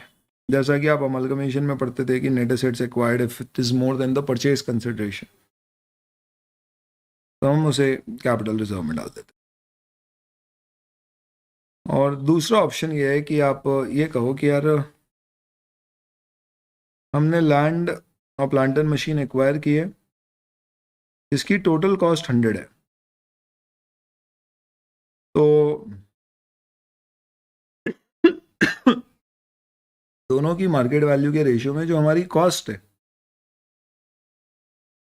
हम कॉस्ट पे उसे रिकॉर्ड कर देते हैं, कोई कैपिटल रिजर्व बुक नहीं करते, with the very simple logic कि भाई अल्टीमेटली हमने अगर कोई चीज़ पर्टिकुलरली परचेज करी है तो उसे कॉस्ट पे रिकॉर्ड कर लो, काम खत्म। कैपिटल रिजर्व किस बारे में बुक करना, किस बात का बुक करना, आप बताइए दोस्तों, इन दोनों में से कौन सा ऑप्शन आपको सही लग रहा है? सिर्फ 1 और 2 लिख दीजिए आप चार्ट में, मेरा काम हो जाएगा उतने से ही। Which is an more appropriate option? क्या करोगे आप इस पर्टिकुलर केस में? पहला अमलगमेशन है तो हम पहले ही करते हैं, कैपिटल रिजर्व बुक करते हैं, कॉस्ट कॉन्सेप्ट पर हम नहीं जाएंगे। इसी की बजाय अगर सपोज मैं क्वेश्चन थोड़ा सा चेंज कर दूं और मैं ये कह दूं कि A limited acquires a land and a plant and machine for a lump sum consideration of 100 crores. Fair value is 60 crores each. तो आपकी जर्नल एंट्री ए लिमिटेड के बेस में क्या होगी? तो अलग अलग तरह के जवाब आ रहे हैं, 1 2 1 2 1 2 1 2। अब आप समझना यहाँ पे फर्क क्या है। इस सेकेंड वाले केस में आप मालूम है क्या एंट्री करते हैं, क्योंकि मैं कह रहा हूँ मैंने लैंड और प्लांट एंड मशीन एक्वायर किया है, और अगर आपको ध्यान हो तो आपका AS10 PP या Ind AS 16 property plant equipment कहता है कि हमेशा कोई भी एसेट खरीदते हैं तो इनिशियली उसे कॉस्ट पे रिकॉर्ड करते हैं। तो उस लॉजिक से आप क्या कहोगे कि यार मुझे इसे किस पे रिकॉर्ड करना चाहिए? कॉस्ट पे। और कॉस्ट क्या है इसकी? 100 करोड़। दोनों में अलोकेट करने का एक लॉजिक है कि दोनों की इक्वल वैल्यू है तो दोनों में इक्वली अलोकेट कर देता हूँ, यानी यहाँ पे ये ऑप्शन सही होगा। लेकिन पहले वाली सिचुएशन में शायद ये वाला ऑप्शन बेहतर हो। मतलब क्या है आप समझना, अकाउंटिंग स्टैंडर्ड की परिभाषा जो आपने ये इसमें पढ़ रखा है उसके अनुसार अगर आपने क्या किया है, if it is basically an absorption of company, जिसे आप अमलगमेशन कहते थे, तो वहां पे AS14 कहता था कि सारी एसेट लाइबिलिटीज आप फेयर वैल्यू पे रिकॉर्ड करो और नेट एसेट्स को पीसी से कंपेयर करो। एसेट ज़्यादा है पीसी कम है तो आप कैपिटल रिजर्व बुक कर दो, पीसी पेमेंट आपने ज़्यादा किया एसेट्स कम किए तो आप डिफरेंस को गुडविल बुक कर दो। लेकिन आपका AS10 कहता है कि कोई भी केस में अगर आप इक्विपमेंट प्लांट मशीन खरीदते हैं तो आप उसे कॉस्ट पे रिकॉर्ड करोगे। आपने 100 की चीज़ 105 पे खरीदी तो 105 पे रिकॉर्ड करोगे, 100 की चीज़ 90 पे खरीदी तो 90 पे रिकॉर्ड करोगे। इसका मतलब क्या हुआ, एक बिजनेस या एक कंपनी खरीद रहा हूं तो लॉजिक अलग है, लेकिन अगर एक एसेट या मल्टीपल एसेट्स खरीद रहा हूं तो उस केस में उसकी अकाउंटिंग का लॉजिक अलग है। दोनों के लॉजिक में डिफरेंस क्या है? एक केस में मैं चीज़ों को कॉस्ट पे रिकॉर्ड करने की बात कर रहा हूं, दूसरे केसेस में मैं चीज़ों को फेयर वैल्यू पे रिकॉर्ड करने की बात कर रहा हूं। एक केस में जो मेरी कॉस्ट है उतने पे ही एसेट बुक हो रही है, एक केस में फेयर वैल्यू एसेट बुक हो रही है और फेयर वैल्यू और कॉस्ट का जो डिफरेंस है वो गुडविल या कैपिटल रिजर्व में जा रहा है। ये सब याद आ रहा है? अब इसका मतलब क्या है, इससे आपको ये समझना पड़ेगा दोस्तों कि a similar thing can have two different accounting treatments depending on the context in terms of what it is happening. अब सबसे बड़ा डिफरेंस एएस और इंडेस में अगर है तो नंबर 1 4 मेजर डिफरेंसेस हैं। सबसे पहला उसमें से है सब्सटेंस ओवर फॉर्म। इंडेस पूरी अकाउंटिंग सब्सटेंस को फोकस में रख के करता है, ना कि फॉर्मेट को। इंडेस कहता है इससे फर्क नहीं पड़ रहा है कि आपने बी लिमिटेड को एक्वायर किया है या आपने लैंड और प्लांट एंड मशीन एक्वायर किया। फर्क इससे पड़ता है कि आपने क्या बिजनेस एक्वायर किया है या असेट्स एक्वायर की। इंडेस कहता है कि अगर आप बिजनेस एक्वायर कर रहे हो तो उसमें हमेशा संभावना है कि आप पैसे थोड़े कम ज़्यादा दो।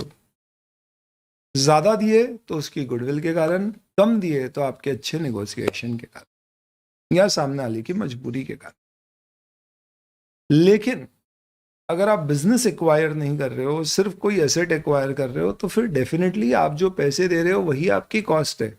फिर उसमें हो सकता है उसकी मार्केट वैल्यू कम ज़्यादा हो, हमें उससे फ़र्क नहीं पड़े, क्योंकि अकाउंटिंग एक प्रिंसिपल पे चलता है जिसके अंतर्गत अगर 100 की चीज़ आप 101 में खरीदोगे तो you will have to record it in the books at 101 as your cost. लेकिन अगर आप 100 रुपीज़ की वर्थ की असेट्स रखने वाले बिजनेस को 101 में खरीदोगे तो definitely one extra which you are paying is for the goodwill of that particular. तो अनलाइक अकाउंटिंग स्टैंडर्ड, जहां पे लॉजिक क्या था कि if we were acquiring a company we will do accounting at fair value difference to goodwill capital reserve. वहीं पे इंडेस वही चीज क्या बोलेगा, वो बोलेगा मुझे इससे कोई फर्क नहीं पड़ रहा कि आप कंपनी एक्वायर कर रहे हो या उसका एक डिवीजन एक्वायर कर रहे हो, हमें फर्क इससे पड़ेगा आप बिजनेस एक्वायर कर रहे हो या असेट्स एक्वायर कर रहे हो। अगर आप बिजनेस एक्वायर कर रहे हो तो आपकी अकाउंटिंग फर्स्ट ऑप्शन में जो दी है वो वाली लगेगी।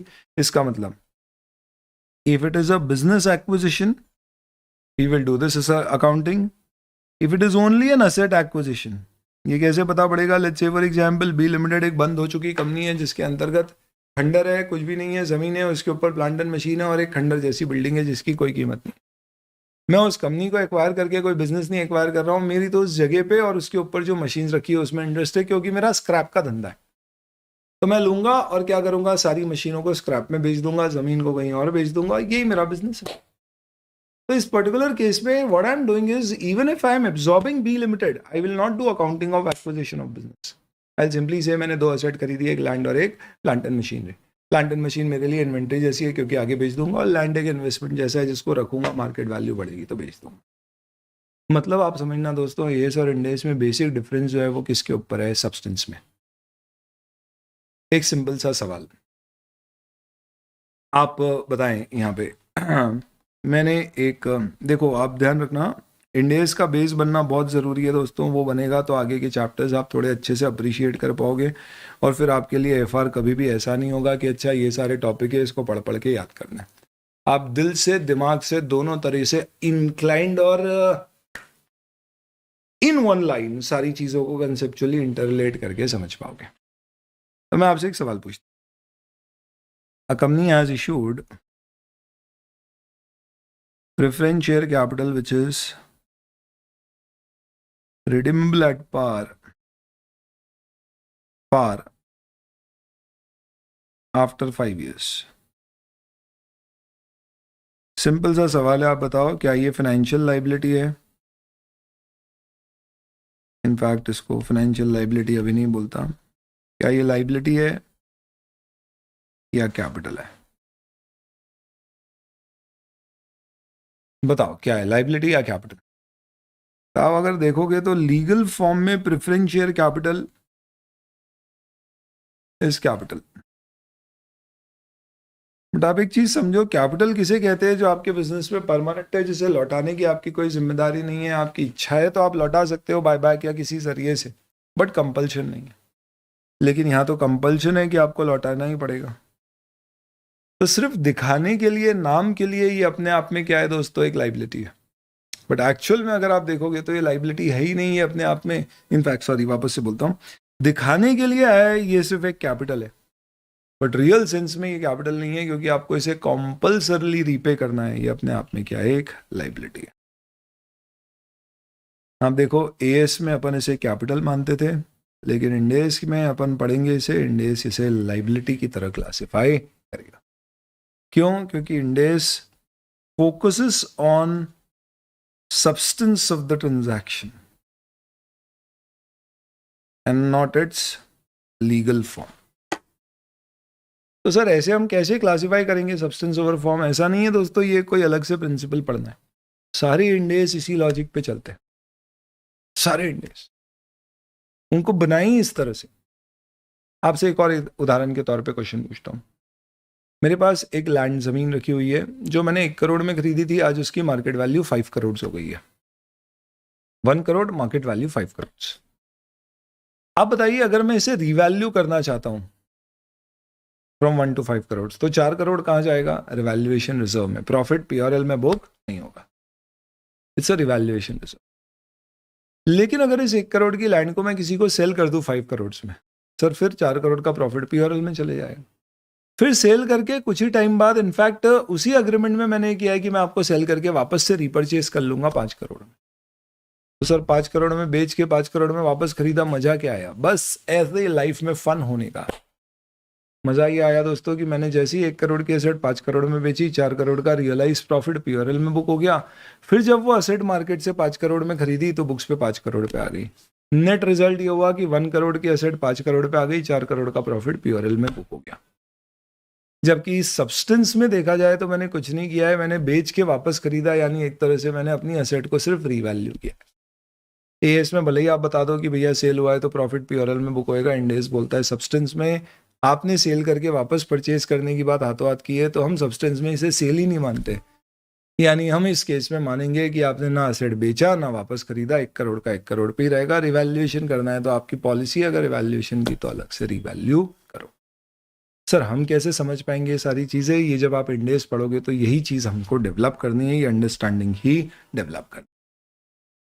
The fundamentals to Indes basically is one particular chapter which is going to help us develop these particular, एक तरह से हमको क्या है, बस मैं आपको थोड़ा सा छेड़ रहा हूँ, थोड़ा सा जगा रहा हूँ, थोड़ी सी आंखें खोलने की कोशिश कर रहा हूँ कि आप थोड़ा इन लाइन पे सोचना शुरू करें।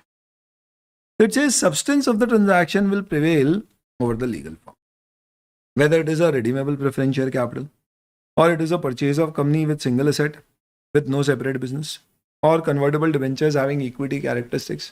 ये अभी अपन डिस्कस करेंगे आगे। ये सब जगह सब्सटेंस बेस्ड अकाउंटिंग करता है। चलिए, सब्सटेंस ओवर फॉर्म आपको क्लियर है? इससे रिलेटेड कोई डाउट है तो पूछो। अपन जैसे जैसे इंडेस पढ़ेंगे उसमें बहुत सारी चीजें ऐसे आएगी, तो ये मत सोचना कि अब आप सब्सटेंस ओवर फॉर्म पूरी तरह से समझ गए या हर जगह अब आप इस स्थिति में आ जाओगे कि आप बोलोगे नहीं इसमें ये अकाउंटिंग सही है और ये गलत है। वो आज नहीं, वो 45 लेक्चर होने के बाद आप उस स्थिति में आओगे। बट अभी जो बताया उसमें कोई क्वेश्चन में डाउट है तो पूछ। Excuse me. 45 as in 45।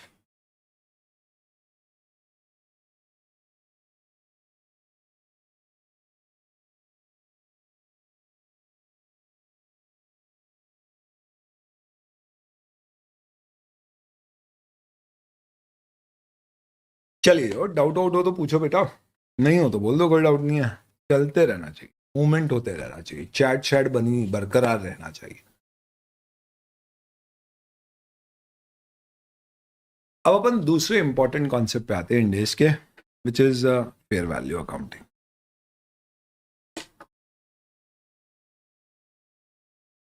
As में मोर और लेस सभी जगह एक लॉजिक रहता था कि यूजुअली चीजें कॉस्ट पे ही कैरी होती थी, एक्सेप्ट कुछ स्टैंडर्ड्स जहां पे कंजर्वेटिज्म को फॉलो करते हुए कॉस्ट और market value whichever is less चलता था, जैसे करंट इन्वेस्टमेंट्स या इन्वेंट्रीज। इन्वेंट्री में कॉस्ट और net realisable value whichever is less होता था। करंट इन्वेस्टमेंट से एस 13 में कॉस्ट और fair market value whichever is less होता था। यानी लॉजिक ये होता था कि भाई आपने कोई चीज 100 रुपए में खरीदी है तो आप उसे बुक्स में 100 पे रिकॉर्ड करो, अगर उसकी मार्केट वैल्यू बढ़ के 150 हो गई तो भी आप उसे 100 पे ही रिकॉर्ड करो। हाँ, गिर के 80 हो गई तो हो सकता है उस केस में, कुछ केस में आप 80 पे लाके 20 का लॉस कंजर्वेटिज्म के अनुसार बुक कर दोगे। वो भी सर्टेन केसेस में, जैसे परमानेंट लॉन्ग टर्म इन्वेस्टमेंट में नहीं करते थे, करंट में कर देते थे। तो इस मामले में अकाउंटिंग स्टैंडर्ड अपने आप में काफी स्ट्रेट फॉरवर्ड था, मेजॉरिटी जगह वहां कॉस्ट ही चलती थी। जबकि दोस्तों इंडेस बड़ा ही पेचीदा है इन मामलों में। ये जो टेबल आपके सामने दिख रहा है, ये टेबल का आपको असली फायदा मिलेगा कब? 45 लेक्चर्स हमारी पूरी बैच कंप्लीट होने के बाद जब आप रिवीजन स्टेज पर आओगे तब आप इस टेबल को देखोगे और आपको रियलाइज होगा कि यस, हमने अलग अलग चैप्टर्स में वाकई देखा कि अलग अलग जगह पर क्या हो रहा है। इंडेस में अकाउंटिंग अलग अलग थी। कुछ जगह दोस्तों इंडेस कहता है कि चीज़ों को इनिशियली कॉस्ट पे रिकॉर्ड किया जाएगा, जैसे कि property plant equipment investment property. यहाँ पे भी कुछ एक्सेप्शंस हैं, जैसे कि अगर आपने बिजनेस कॉम्बिनेशन यानी कि कोई कंपनी को एक्वायर किया है, और हमें यहाँ पे कंपनी की बजाय बिजनेस इंपॉर्टेंट है, तो अगर आपने कोई बिजनेस एक्वायर किया है तो उस केस में आप इनिशियली कॉस्ट पे रिकॉर्ड नहीं करोगे, उस केस पे फेयर वैल्यू है। अभी मैं बहुत ज़्यादा डिटेल में नहीं जा रहा, आप चैप्टर्स में कवर करेंगे, इसलिए यहाँ पे एक्सेप्शंस दिए भी नहीं है इतने।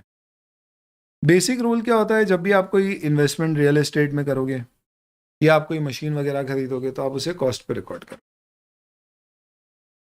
तो सपोज मैंने इन्वेस्टमेंट रियल एस्टेट की बजाय शेयर्स डिबेंचर्स में किया है तो उसे भी कॉस्ट पे रिकॉर्ड किया जाएगा, सरप्राइजिंगली नहीं। अगर आप इन्वेस्टमेंट सिक्योरिटीज़ में कर रहे हैं तो उसके ऊपर फाइनेंशियल इंस्ट्रूमेंट्स के अलग इंडेस है 10932, जो कहते हैं कि उसको इनिशियल डेट पे ही फेयर वैल्यू पे रिकॉर्ड करता हूँ। और मज़े की बात सुनो, उसे ईयर एंड पे भी हम फेयर वैल्यू पे रिकॉर्ड करें। और मज़े की बात सुनो, अगर आप ईयर एंड पे फेयर वैल्यू पे रिकॉर्ड करोगे तो डेफिनेटली इसमें गेन लॉस आएगा। गेन है तो वो भी बुक होगा, लॉस है तो वो भी बुक होगा। क्या बात कर रहे हैं सर? बिल्कुल। मतलब सर आप ये कह रहे हो कि अगर मैंने सपोज मार्च में 100 रुपये का एक शेयर खरीदा, तो let's say for example Adani जी का हमने शेयर खरीद लिया, अडानी इंटरप्राइजेस का 3000 रुपये में शेयर खरीद, बिल्कुल 31 मार्च को उसकी वैल्यू बढ़ के 4000 हो गई। तो क्या मुझे अपने इन्वेस्टमेंट इन अडानी इंटरप्राइजेस को 4000 पे रिकॉर्ड करना है और 1000 रुपये का प्रॉफिट बुक करना है? जी हाँ सर, ये तो कंजर्वेटिज्म के खिलाफ है। तो भैया अब आप एएस नहीं, अब आप इंडेस पढ़ रहे हो, इंडेस के नियम अलग है। पर सर फिर भी दिल से हमको ठीक नहीं लग रहा है कि आप 1000 रुपये का प्रॉफिट प्योरल में डलवा रहे हो। ये तो अनरियलाइज्ड है, फिर प्योरल में चले जाएगा, इससे डिविडेंड बढ़ गया तो देखो अब आप बहुत सारी चीज़ों को इंटर रिलेट कर रहे हो। पहली बात, इंडेस कुछ चीज़ों को कॉस्ट पे चलाता है, कुछ को फेयर वैल्यू पे। कुछ केस में बोलता है शुरू में कॉस्ट बाद में फेयर वैल्यू, कुछ केस में बोलता है शुरू में भी फेयर वैल्यू बाद में भी फेयर वैल्यू। आपको ये टेबल याद नहीं करना है, हर इंडेस या हर चैप्टर में आप समझोगे कि ये ऐसा क्यों होता है, सबके पीछे लॉजिक और रीजन भी है जो हम वहां डिस्कस करेंगे। पहले चैप्टर में आपको मैं सिर्फ ये बताना चाह रहा हूं कि आपके दिमाग में वो अगर मानसिकता है कि हर चीज कॉस्ट पे ही रिकॉर्ड होती है, तो इंडेस में ऐसा नहीं। इंडेस में अलग अलग चीजों या अलग अलग स्टैंडर्ड्स के ऊपर अलग अलग आपके कॉन्सेप्ट्स दिए गए। तो जहां इनिशियल रिकॉग्निशन फेयर वैल्यू पे, वहां पे हो सकता है जिस दिन आप असेट खरीद रहे हो वहीं पे गेन लॉस बुक हो जाए। जहां ईयर एंड पर फेयर वैल्यू है, वहां पे हो सकता है ईयर एंड पे गेन भी बुक करना पड़े और लॉस भी बुक करना। लॉस तो हम यूजुअली करते आए थे एज के ज़माने में भी, यहाँ गेन भी बुक करना पड़ सकता है। तो क्या गेन यहाँ प्रॉफिट और लॉस में जाएगा? तो इस कारण से यहाँ पे आपको क्या करना पड़ेगा, we'll have to now also discuss कि ये फेयर वैल्यू पे अगर रिकॉर्ड किया तो उसकी अकाउंटिंग कैसे होगी। उसको समझने के लिए now what we'll have to do is very quickly let me first tell you what do I mean by fair value. चलो मैं आपसे एक बढ़िया क्वेश्चन पूछता हूँ। तो मैं आपको अभी क्या बताना चाह रहा हूँ कि इंडेस के जो फंडामेंटल्स हैं, उन फंडामेंटल्स में कुछ चीज़ें आपको यहाँ पे डे 1 पे समझना ज़रूरी है ताकि आप अच्छे से चैप्टर्स पढ़ पाओ। इनमें जो हमारा सेकंड पॉइंट ऑफ डिस्कशन है, पहला सब्सटेंस ओवर फॉर्म था, दूसरा फेयर वैल्यू। मैं आपसे एक क्वेश्चन पूछता हूँ, what do I mean by fair value. मैं कहता हूँ कि भैया अडानी एंटरप्राइजेस के शेयर्स की फेयर वैल्यू बताओ क्या है। अगर मेरे पास अलग अलग वैल्यूज है, अगर मैं स्टॉक एक्सचेंज में उसे परचेस करने जा रहा हूं तो 3000 रुपये में मिल रहा है, सेल करने जा रहा हूं तो अभी लेट्स से 2990 में बिक रहा है। इसमें इंफॉर्मेशन देता हूं मैं आपको, फिर आप बताओ इसमें से क्या फेयर वैल्यू है। ब्रोकरेज, इस for the sake of convenience में कहता हूं कि आप परचेज करो या सेल करो, दोनों ही केस में लेट्स से फॉर एग्जांपल आपकी 25 रुपीज़ की ब्रोकरेज लगेगी। इसके अलावा अडानी ने लेट्स से एक ओपन बायबैक ऑफर दे रखा है जिसमें वो 3050 में खरीदने को तैयार है और इसमें किसी प्रकार की कोई ब्रोकरेज भी नहीं लगेगी। इसमें अभी एक रीसेंट ब्लॉक डील हुई थी। ब्लॉक डील का मतलब क्या होता है, ये जैसे म्यूचुअल फंड, इंश्योरेंस कंपनी, ये सब शेयर खरीदते हैं ना, तो ये बहुत बल्क में खरीदते हैं, एक 5-5, 10-10 लाख। तो ये लोग शेयर मार्केट से नहीं खरीदते, दो ब्रोकर आपस में खरीद लेते हैं, इसे ऑफ मार्केट डील कहते हैं। ये अभी एक दिन पहले ही हुई थी, आप ऐसा मान ले, और ये ऑफ मार्केट डील हुई थी, और ये लेट्स से 2950 पे हुई थी। अब मेरा आपसे सवाल इन सब में ये है कि इसमें से आप बताओ फेयर वैल्यू क्या है। 3000, 2990 या -25, या देखा जाए तो 3050 में भी अभी मैं बेच सकता हूं, या ब्लॉक डील जिसमें एक बहुत बड़ा क्वांटम सेल हुआ है 2950 पे, वो लिया जाए। What is the fair value amongst all of this, बताओ दोस्तों।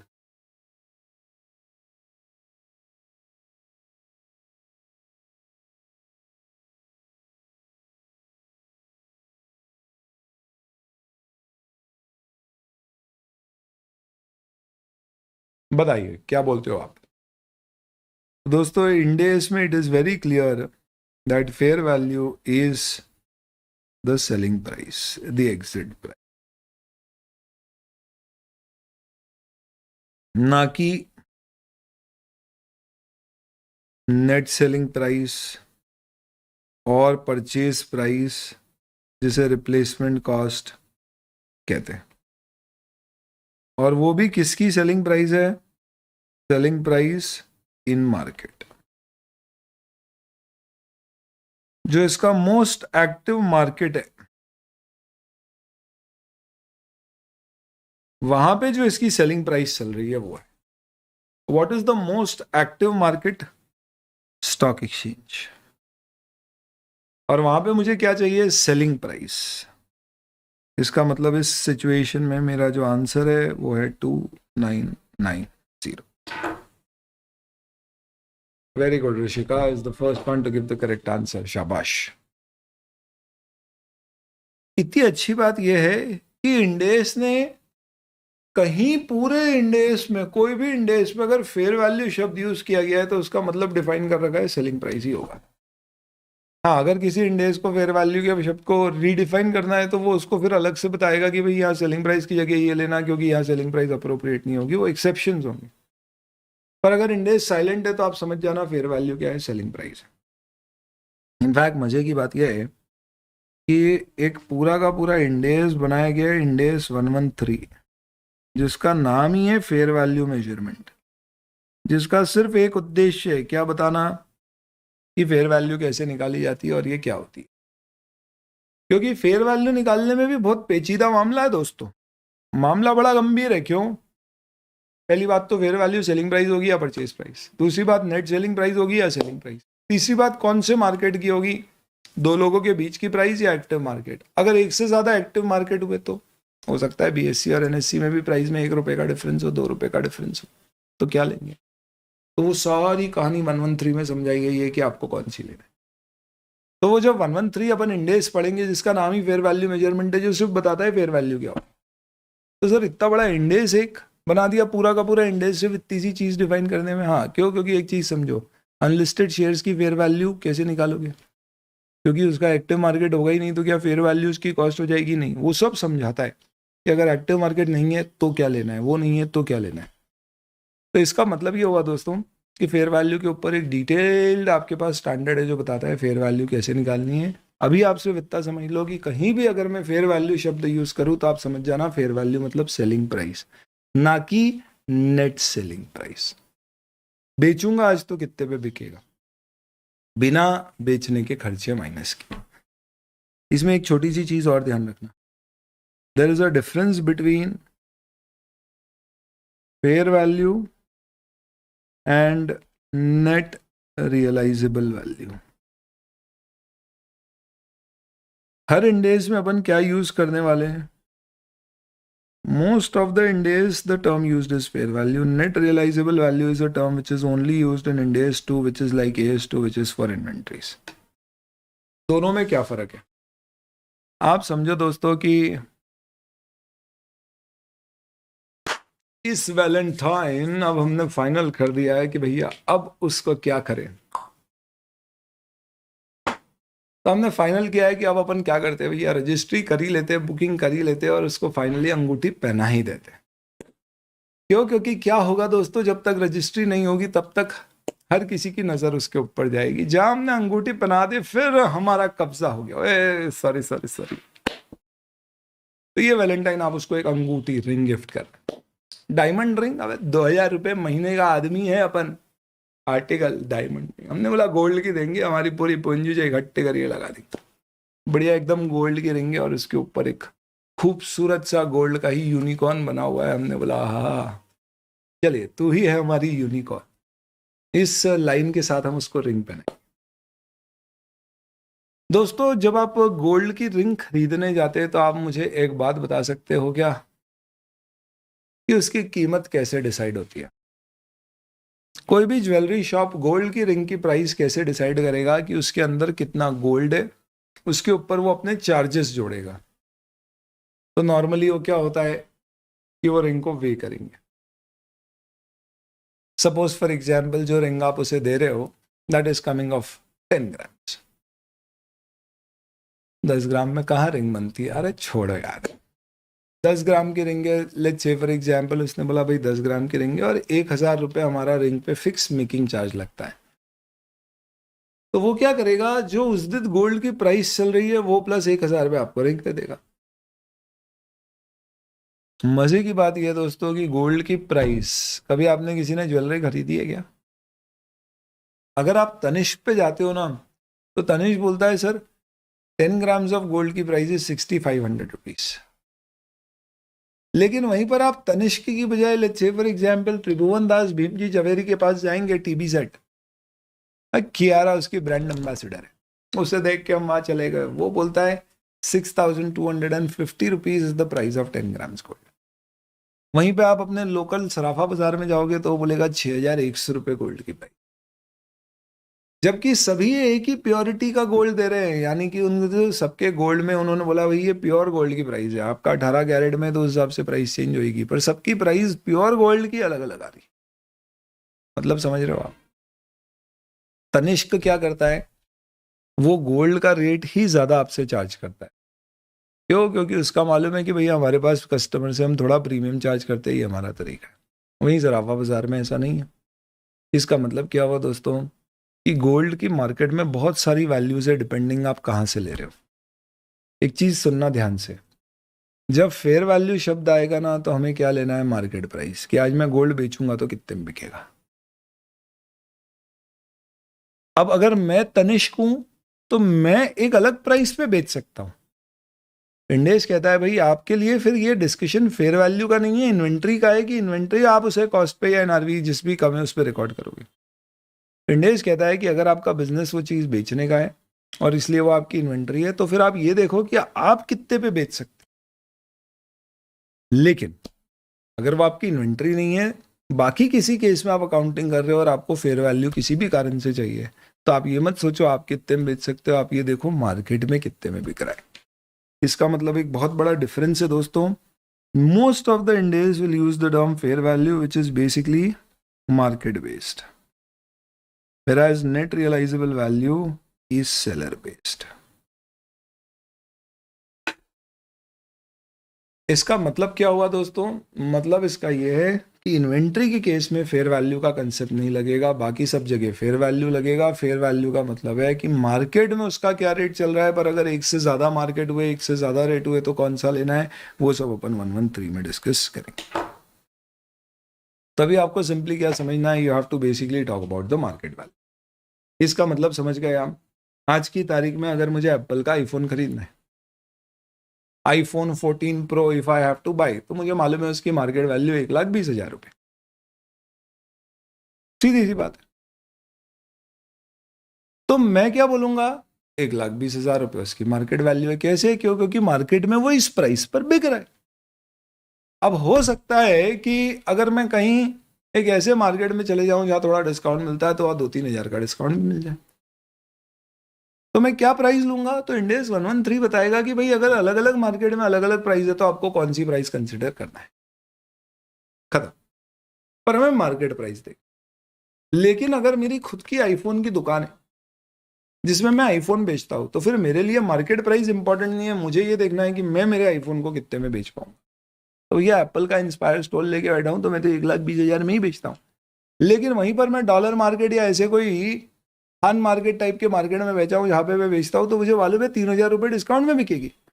यानी उस केस में मैं कितने में बेच पाऊंगा मैं वो देखूँ कब, इन्वेंट्री के केस। बाकी सब केस में मुझे मार्केट प्राइस देखनी है। हो सकता है तो अलग अलग मार्केट में अलग अलग प्राइस और कैसे निकालेंगे वो 113 बताएगा। तभी इसमें बहुत ज्यादा डीप इन डाइव नहीं कर रहे हैं अपन, और एक बेसिक लेवल पे आप ये समझ लो कि हर इंडेक्स के अंतर्गत जहां भी फेयर वैल्यू दी हुई है, fair value will be your exit price, selling price without deducting the selling cost. More on this we will discuss when we discuss the respective standard.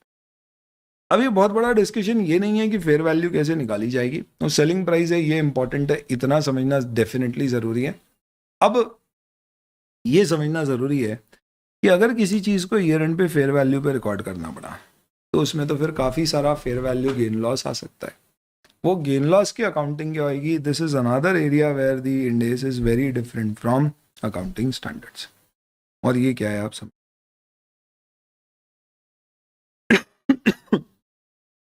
दोस्तों,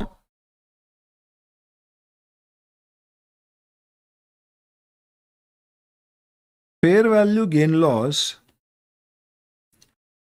इंडेक्स में 3 जगह बुक हो सकते। नंबर 1, या तो वो सीधे रिजर्व्स एंड सरप्लस में बुक हो सकता है। नंबर 2, वो statement of profit and loss में बुक हो सकते हैं।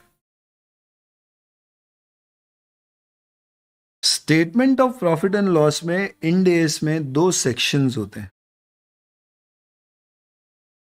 एक को कहा जाता है प्रॉफिट और लॉस सेक्शन समझने के लिए, और दूसरे को नाम दिया जाता है अदर कॉम्प्रिहेंसिव इनकम, प्यार से ओसीआई सेक्शन। इसका मतलब यह हुआ कि इफेक्टिवली आपका fair value gain loss in तीनों में से कोई भी एक जगह बुक हो सकता है।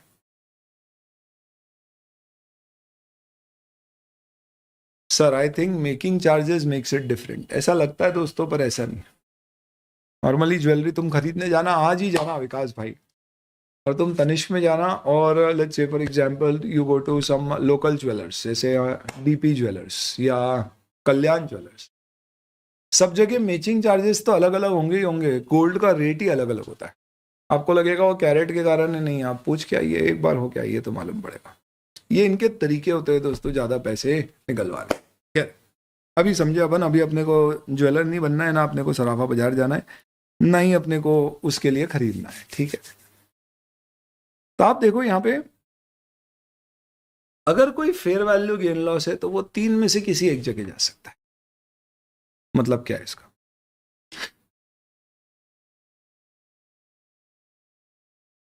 मैंने एक इन्वेस्टमेंट किया इक्विटी शेयर्स में, अडानी एंटरप्राइजेस में, और वो शेयर मैंने खरीदा 3,000 रुपए पे। उसकी फेयर वैल्यू भी 3,000 थी, परचेज भी 3,000 पे किया, समझो। साल खत्म होने पे उसकी मार्केट वैल्यू 4,000 हो गई। 2 मिनट के लिए आप ऐसा मानो कि इंडेक्स कहता है कि इन्वेस्टमेंट इन सिक्योरिटी को ईयर एंड पे फेयर वैल्यू पे बुक करना। इसका मतलब आपको मेरे इस एग्जाम्पल में जहां पे लेट्स से आपने 25 मार्च 23 को अडानी का शेयर एक्वायर किया 3,000 पे, 31 मार्च 23 पे लेट्स से शेयर की फेयर मार्केट वैल्यू हो गई 4,000। सर इतनी थोड़ी न बनती है, अरे भारत में सब समझ। तो अगर मैं जर्नल एंट्री इन्वेस्टर की बुक्स में करूं तो 25 मार्च को इन्वेस्टमेंट इन शेयर्स डेबिट 3,000, भारत में क्या किसी भी देश में संभव है।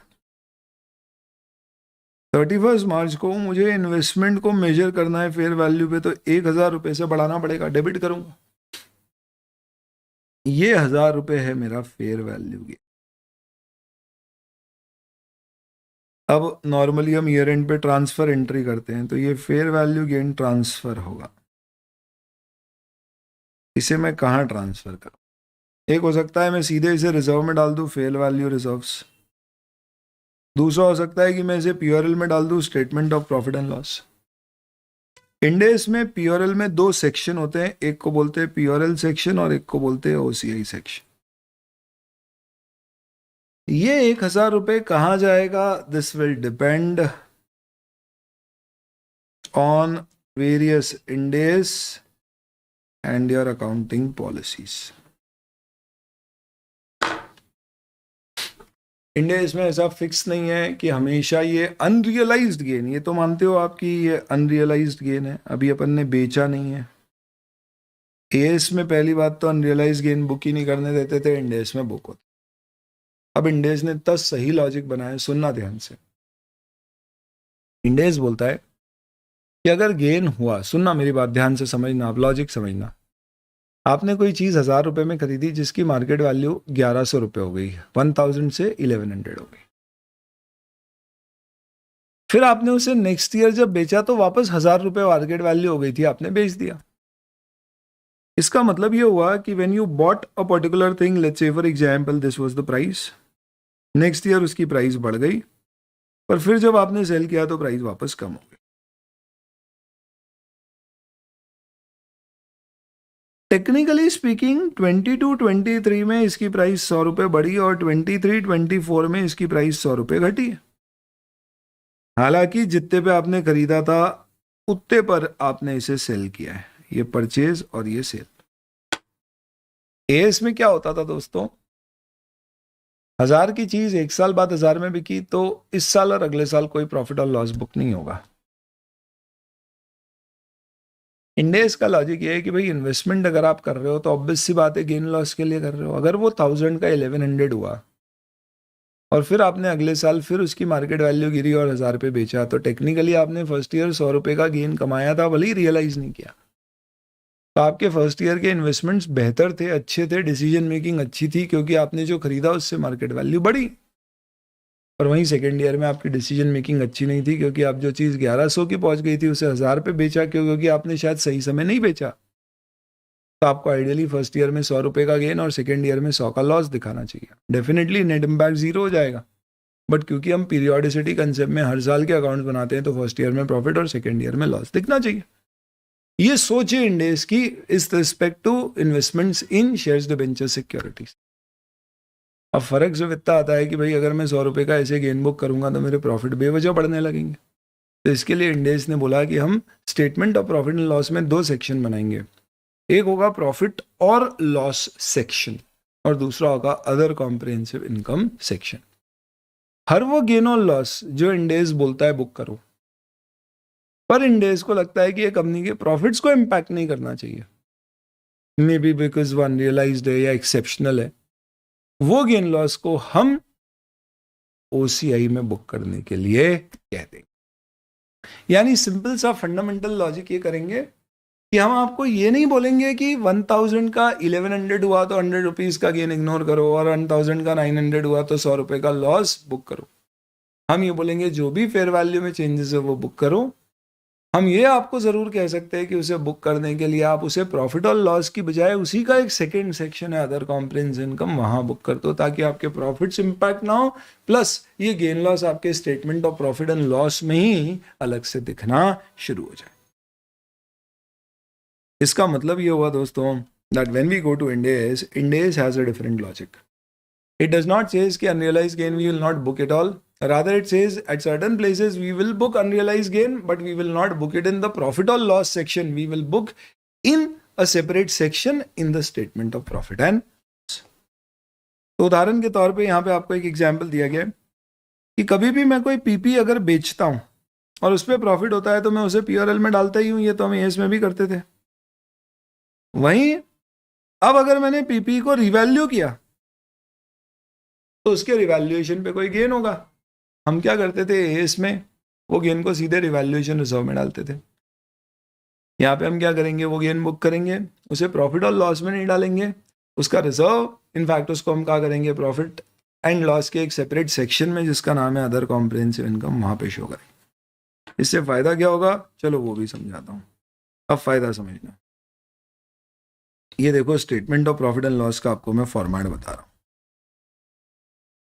ये आपका statement of profit and loss का एक इलस्ट्रेटेड फॉर्मेट है।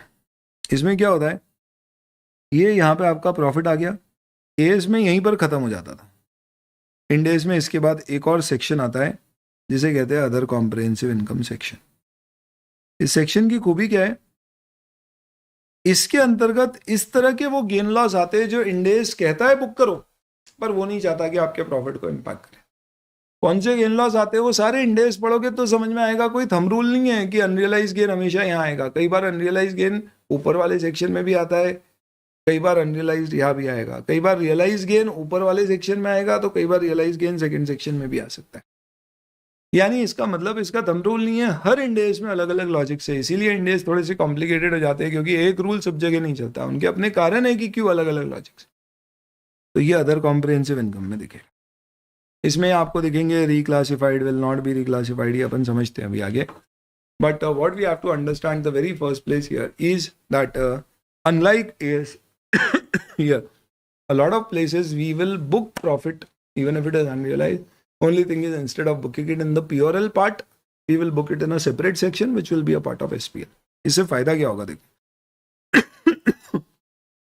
इसका बेनिफिट भी समझाता हूं आपको।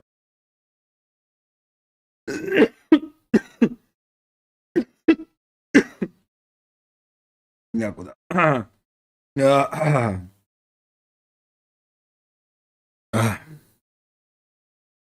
जब आप कोई भी एक एनुअल रिपोर्ट पिक करके देखेंगे, you will find in that particular annual report की जब आप एसपीएल सेक्शन उसका उठा के देखोगे दोस्तों, तो आपको एक पर्टिकुलर स्टेटमेंट में ही हर तरह की चीजें एक साथ दिख जाएंगी। इसका मतलब क्या हुआ,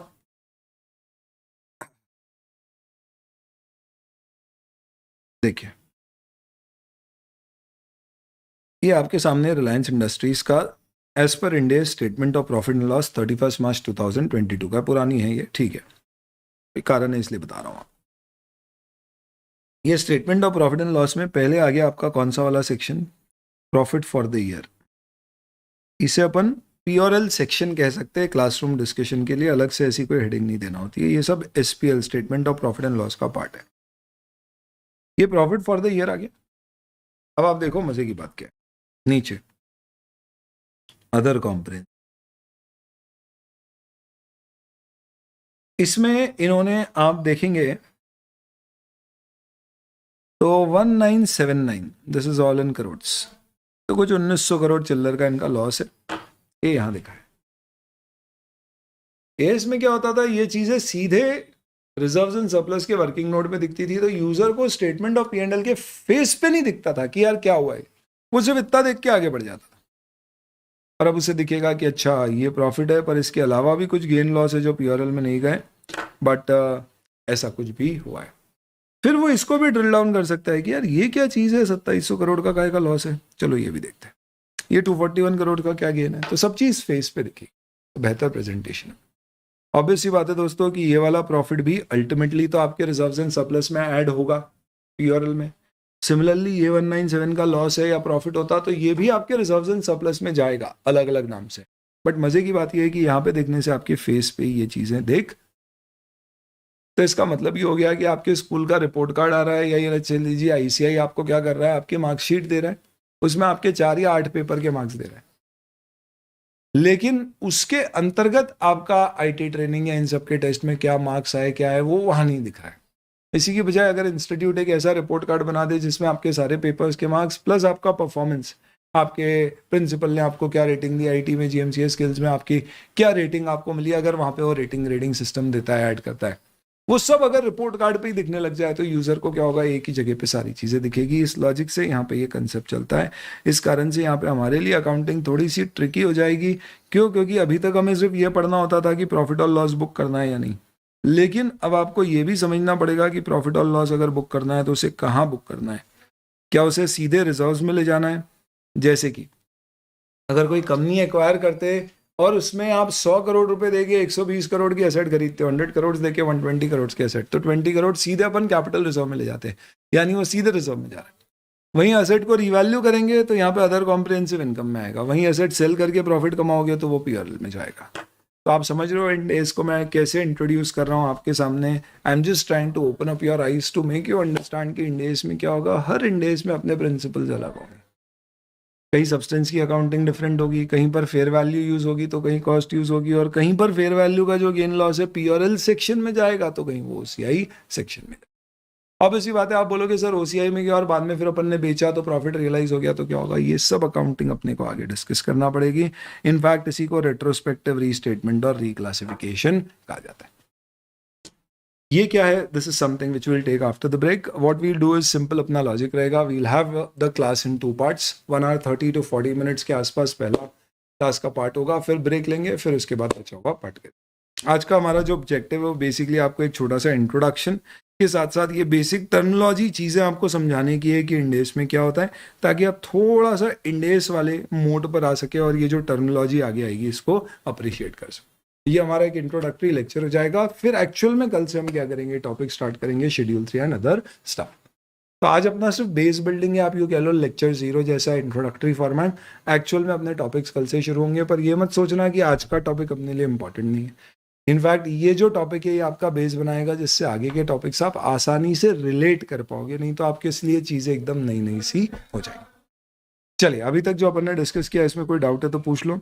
ऐसे भी ये डिस्कशन एक आई ओपनर ज़्यादा है rather than actually a detail full comprehensive discussion, but still you have any doubts you can ask, otherwise we will move on to the break now. Break के बाद आप जैसे अभी जिस स्ट्रीम में देख रहे हैं वैसे ही एक थंबनेल आपको दिखेगा, सेपरेट लेक्चर आ जाएगा, लेक्चर 1 पार्ट 2, और लेक्चर 1 पार्ट 2 को आप स्ट्रीम इन करेंगे, उसमें आप अंदर आएंगे तो फिर अपना अगला लेक्चर का पार्ट आएगा। We'll take a 15 minutes break and then we'll receive. Any doubts you have shoot, else see you after the break.